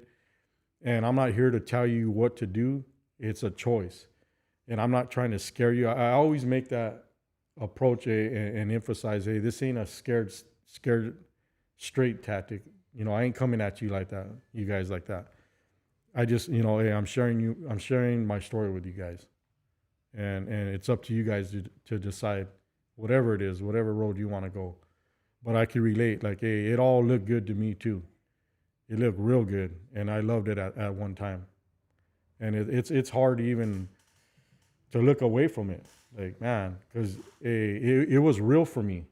It was real life, when I walked out that door, you know, and had to be strapped or dodging bullets or whatever. People can say, hey, that's not real, and, you know, this or that, and it was a reality for me though, and I know it's a reality for others that are in it right now, and they're thick in it. But if even with them, if I can give them something to help them, at least know what you're getting into, at least count the cost. Because me and my twin would look at each other and literally say these words: "Are you down to do 25? Yeah, let's roll." That's what we would say before we got in a car with straps. Like, hey, we knew what we were looking at, and we chose that. But that's how attractive and I don't know if using that word's the right word, but it's appealing at the time. When you're young and shit, you know what I mean? It's just like the whole life, you know what I mean? The whole life is just like, it's glamorized, you know what I mean? The homies getting out the pen, the big ass fucking, you know what I mean? You know, celebrations of motherfucker getting out, and you feel like just the man, you know what I mean? You did your time, you know what I mean? You got all the honeys, you fresh out, you know what I mean? You cut up if you're doing the burpees and the motherfucking calisthenics in there, you know what I mean? And it's you know, it feels good. I was there so many times, dog. It feels good. It feels good, man, to get out. I can't wait for the hood to celebrate me being out. You know, but there comes a time in doing time when you get out, and you know what? They're not celebrating you no more. You start getting older. Well, and you know what? They're not celebrating no more because they're just like, well, there's someone else new on the block. Yeah. You know, kicking dust. But one approach I do hit the kids, and I like to make sure I do, is tell them they got something inside them. You know, they're all here for a reason. They got a gift. You know, they're important, because a lot of that I didn't hear none of that. Hey, you know, you could become something. I've never been told that you could become something, but I was a big daydreamer. I used to daydream of being this or that, and like think real big, you know, way out of my, you know, means or whatever. But I like to hit kids with that first, like, hey, just so you all know, because nobody's told me that. And 4 houses down on my block, my family members live there, and not the cousin I said I played football with, but his uncle, my second cousin. He went to the school I dropped out of. You know, he went a different route. He ended up playing for Cincinnati Bengals. He graduated out of La Puente, went to USC or one of these LA colleges, and he went to the Bengals, and he retired off the Raiders. His name is Max Montoya. And it just goes to show it don't matter. You know, I mean, I could sit here and say, well, it was where I was brought up and it was on and cracking, but I chose all that. You know, 4 doors down, he chose something else. Yeah. And he's reaping, you know, the fruit of that, you know. We all have a choice. We all have a choice. We all have a choice, dog. Yeah. And choices will reflect to your future. Yeah. You know, you make the good choices now, you're going to be rewarded in the end. You Yeah. make the bad choices, you're going to be rewarded in the end. Or someone else is going to get rewarded. Let me say this if I could. Yeah, absolutely. I don't know how much time we got, but We got time. okay. My uncle Frank, you know, he meant well, and he would come down from the desert. You know, we were staying at his mom and dad's, my grandparents, and he would tell us, this street, you don't own it. You'll never own it. Someone else owns it. You know, you're going to be somebody's paycheck. And I never tripped on what that meant, never thought twice about it. Yeah, whatever, you're just here to scold us and yell, and, you know, and he meant well. He did his best. He wanted us to get it, but we didn't. Until I ended up speaking with these district attorneys and being at this big old district attorney office, DA's office, and meeting judges and forensic people and all these people. And one lady stepped out and said, "Hey, Paul, I like what you're doing. You know, you're doing what you're doing for the kids, but speak to them one-on-one, because if you get them all straight, what are we going to get?" I go, "What?" And I told her this. I was straight out too. I stepped out of character too, but I go, "Hey, I just heard it from the horse's mouth. My uncle used to say that I would be somebody's paycheck." And I go, "Hey," and that's all people are, to some people, is a paycheck. Every slip and mess up we do and bad choice, somebody's getting paid on the other end, And a lot of people don't realize that. Like, hey, I want to get paid, but I'm over here getting other people paid on my mistakes. You know, every time I went to jail, that bus cost something to feed me, to house me. Somebody got paid on that. And I didn't realize that. My uncle was right on that. Yeah. You know, hey, don't be somebody's paycheck. Yeah. And I always said that too when I was in the penitentiary and shit, dog. You know what I mean? When I would deal with fucked up COs, when I'd be in the fucking infirmary for, you know, I don't know if it was dental or whatever the fuck it might have been. You know what I mean? And you know, dental in the penitentiary, a lot of times they're gonna pull your tooth out. Oh, you got a cavity? We need to pull that bitch out. You know what I mean? That bad boy, yeah. But anyways, I always just tripped. It's because it's like, you talking to me a certain way, you know? But if it wasn't for me, you wouldn't be getting paid at the end of the week. Your kids wouldn't be going to college for the money that you make per year, so on and so forth. You know what I mean? Yeah. So shut your ass up and motherfucking appreciate me for being here. Appreciate me for fucking up. Yeah. Because if it wasn't for motherfuckers like me, you wouldn't have a job, stupid. And at the time, hey, we wanted to be there. Hey, you're lucky I want to be here. You're getting paid off it too. You're lucky my life has been kind of fucked up. Yeah. You're lucky I'm making all these bad fucking decisions. Yeah. You know? And that's crazy, bro, because you had to hear it firsthand that, bro, Paul, if you fucking get all these dudes straight, how are we gonna get paid? How are we gonna get paid? That's some cold shit. Yeah. I have someone that works for DPS. What's DPS? DPS is social services, right? Oh, okay. Yeah. And she wants to come on, but because she has stories about all of that, bro. Mm-hmm. But if she came on, she'd be jeopardized her job, right? You know, so we talked about it. We're like, well, we're gonna blur the face out, you know. And she's like, well, they'll hear my voice and they'll know who I am. And she goes, so you gotta be able to change my voice, you know. And I'm like, well, shit. Technology ain't caught up to luck like that yet. You know what I mean? Yeah. I can't do all that shit. I mean, I can give you a filter and make you look pretty, you know. But in regards to technology, I mean, one day we're gonna step all that shit up. You know what I mean? And we'll be able to have these individuals on to share their stories and expose the system that we live in, which is very corrupt. And for me, what I just spoke on, and I don't mean that to say every one of them's like that. No, that was just one I ran into. Yeah, and absolutely. She confirmed something. No, for yeah, me, not every. Know? I mean, not every cop is bad, right? You know what I mean?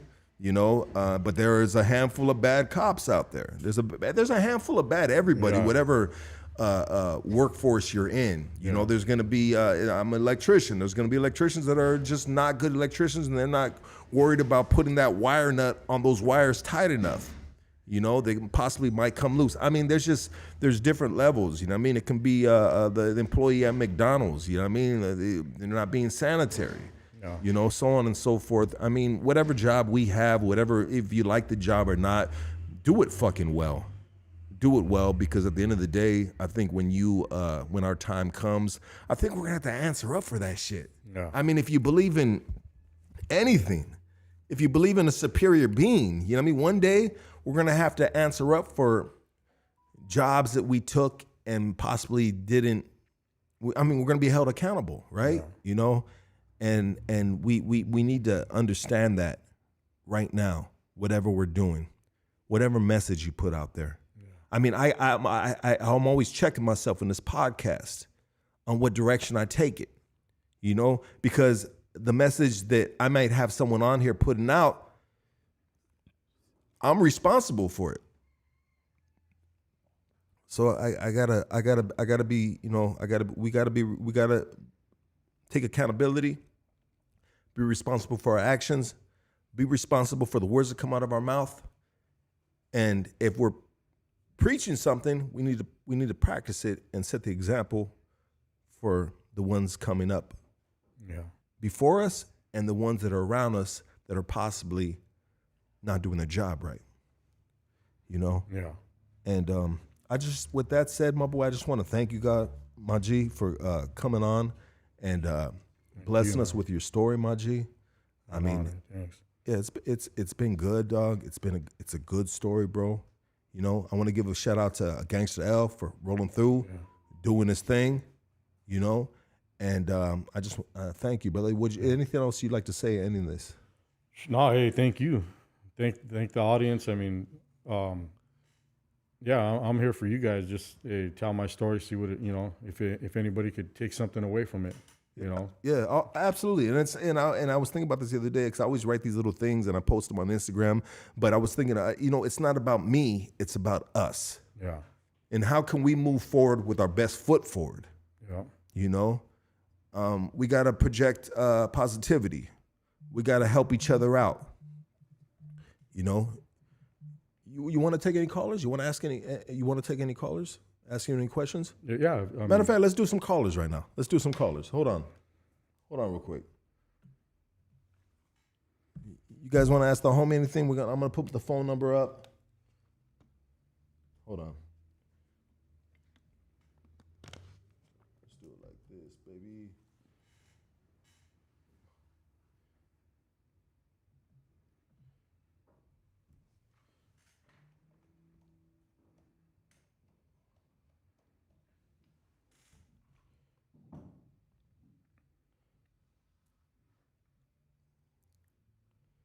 Give me 1 second because I got to hook my phone back up to this right now. 1 second, guys, and we'll take some callers. Let's see.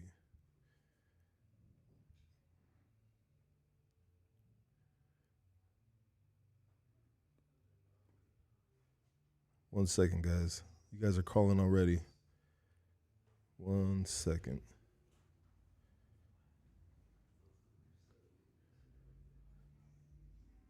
Let me hook my phone up to this, and we'll take some callers, guys. 1 second.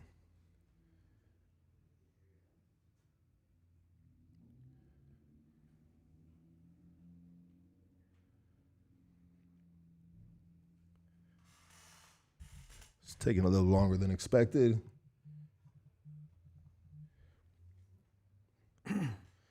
Hey, give me 1 second, G. Call back right now, okay? All right. Yeah, 1 second. Phone line's blowing up already. Whew. 1 second. You good, G? Yeah? Good. Shit's blowing up.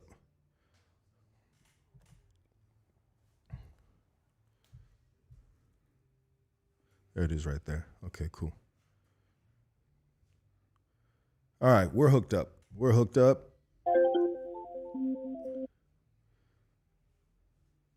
What's up? You on Hoodstocks? Talk to us. Hello. Hello? Yeah, you're on Hood Stocks. What up, G? Who we talking to? Am I on, Lucky? You on, my G? What up? Talk to us. Hey, real quick, homie. Hey, homeboy over here that gave the interview in the beginning. I had barely caught it, but then, hey, homie, very powerful interview. I loved it, Lucky. I love the interviews that you give, homie. Thank you, brother. Thanks. I did a long time in prison, homie, and I'm blasted, homie, from head to toe.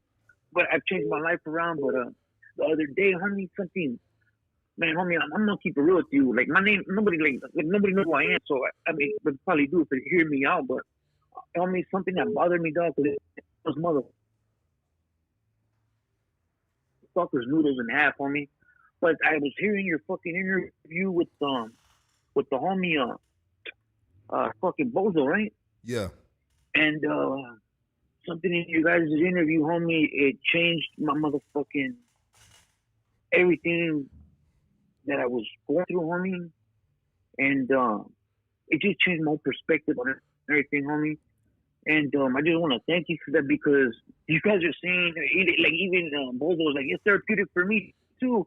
Well, homie, it's therapeutic for all of us. And Absolutely, shit, you know? dog. Absolutely. And, look, you have a fucking talent, homeboy, and you really do. But I love it, dog. Thank you, know what I brother. mean? And I love you, doggy. Thank you, bro. You're gonna blow the fuck up, homie. We trying to, dog. We trying to blow up. We blow up. I blow up. We blow up. I mean, this is a team effort, baby. You gonna? I feel it. I see it, homie. And homeboy, they give the interview, homie. Hey, salute to you, homie. I love the show, Lucky. And I'll support you, homie. All right. Thank you, brother. I appreciate you, brother. Hell yeah, dog. I love those phone calls. You on Hood Stocks? What up? Okay, then check it out. They're gonna call right now. Go to the Rodecaster Pro. I got answer it. Hello. Wrong one. No, you good. You good. Go ahead. Talk to him. Hello. Hello. Hey, what's up, man? You're on Hood Stocks. Hello. Hello. Hey, saludos. Saludos from Juárez, Chihuahua. Salud, eh? Oh, yeah. You got a question? Lucky had to use the restroom real quick. But any question you want to ask her?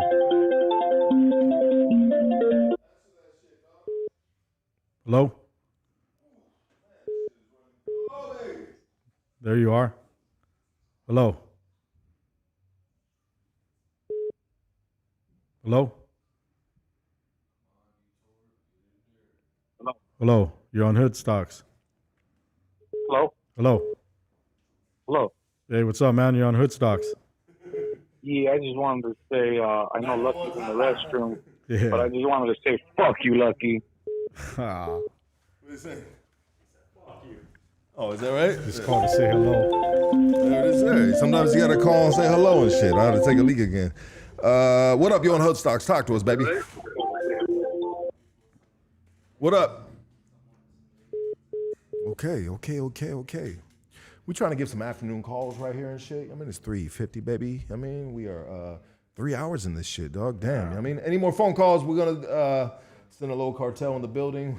What's up, Demon? I'll see you guys and shit. You know what I mean? I appreciate everybody tapping in. Linda, call in. Girls, stop calling and hanging. Shout out to Truth Teller. Shout out to everybody. Hit that subscribe. Hit that like button. Let's get this motherfucking... I mean, you guys are in control of what people see, what people hear, because if you like, you comment, you subscribe, all that shit, it helps the platform out. But anyways, on that note, I want to end it right here. I want to thank Paul Espinosa for coming through and blessing us, brother. Oh, thanks for having me, man. Absolutely. Had a good time, man. Yeah, this is good, dog. Everybody give it up for the homie. Thank you. Thanks.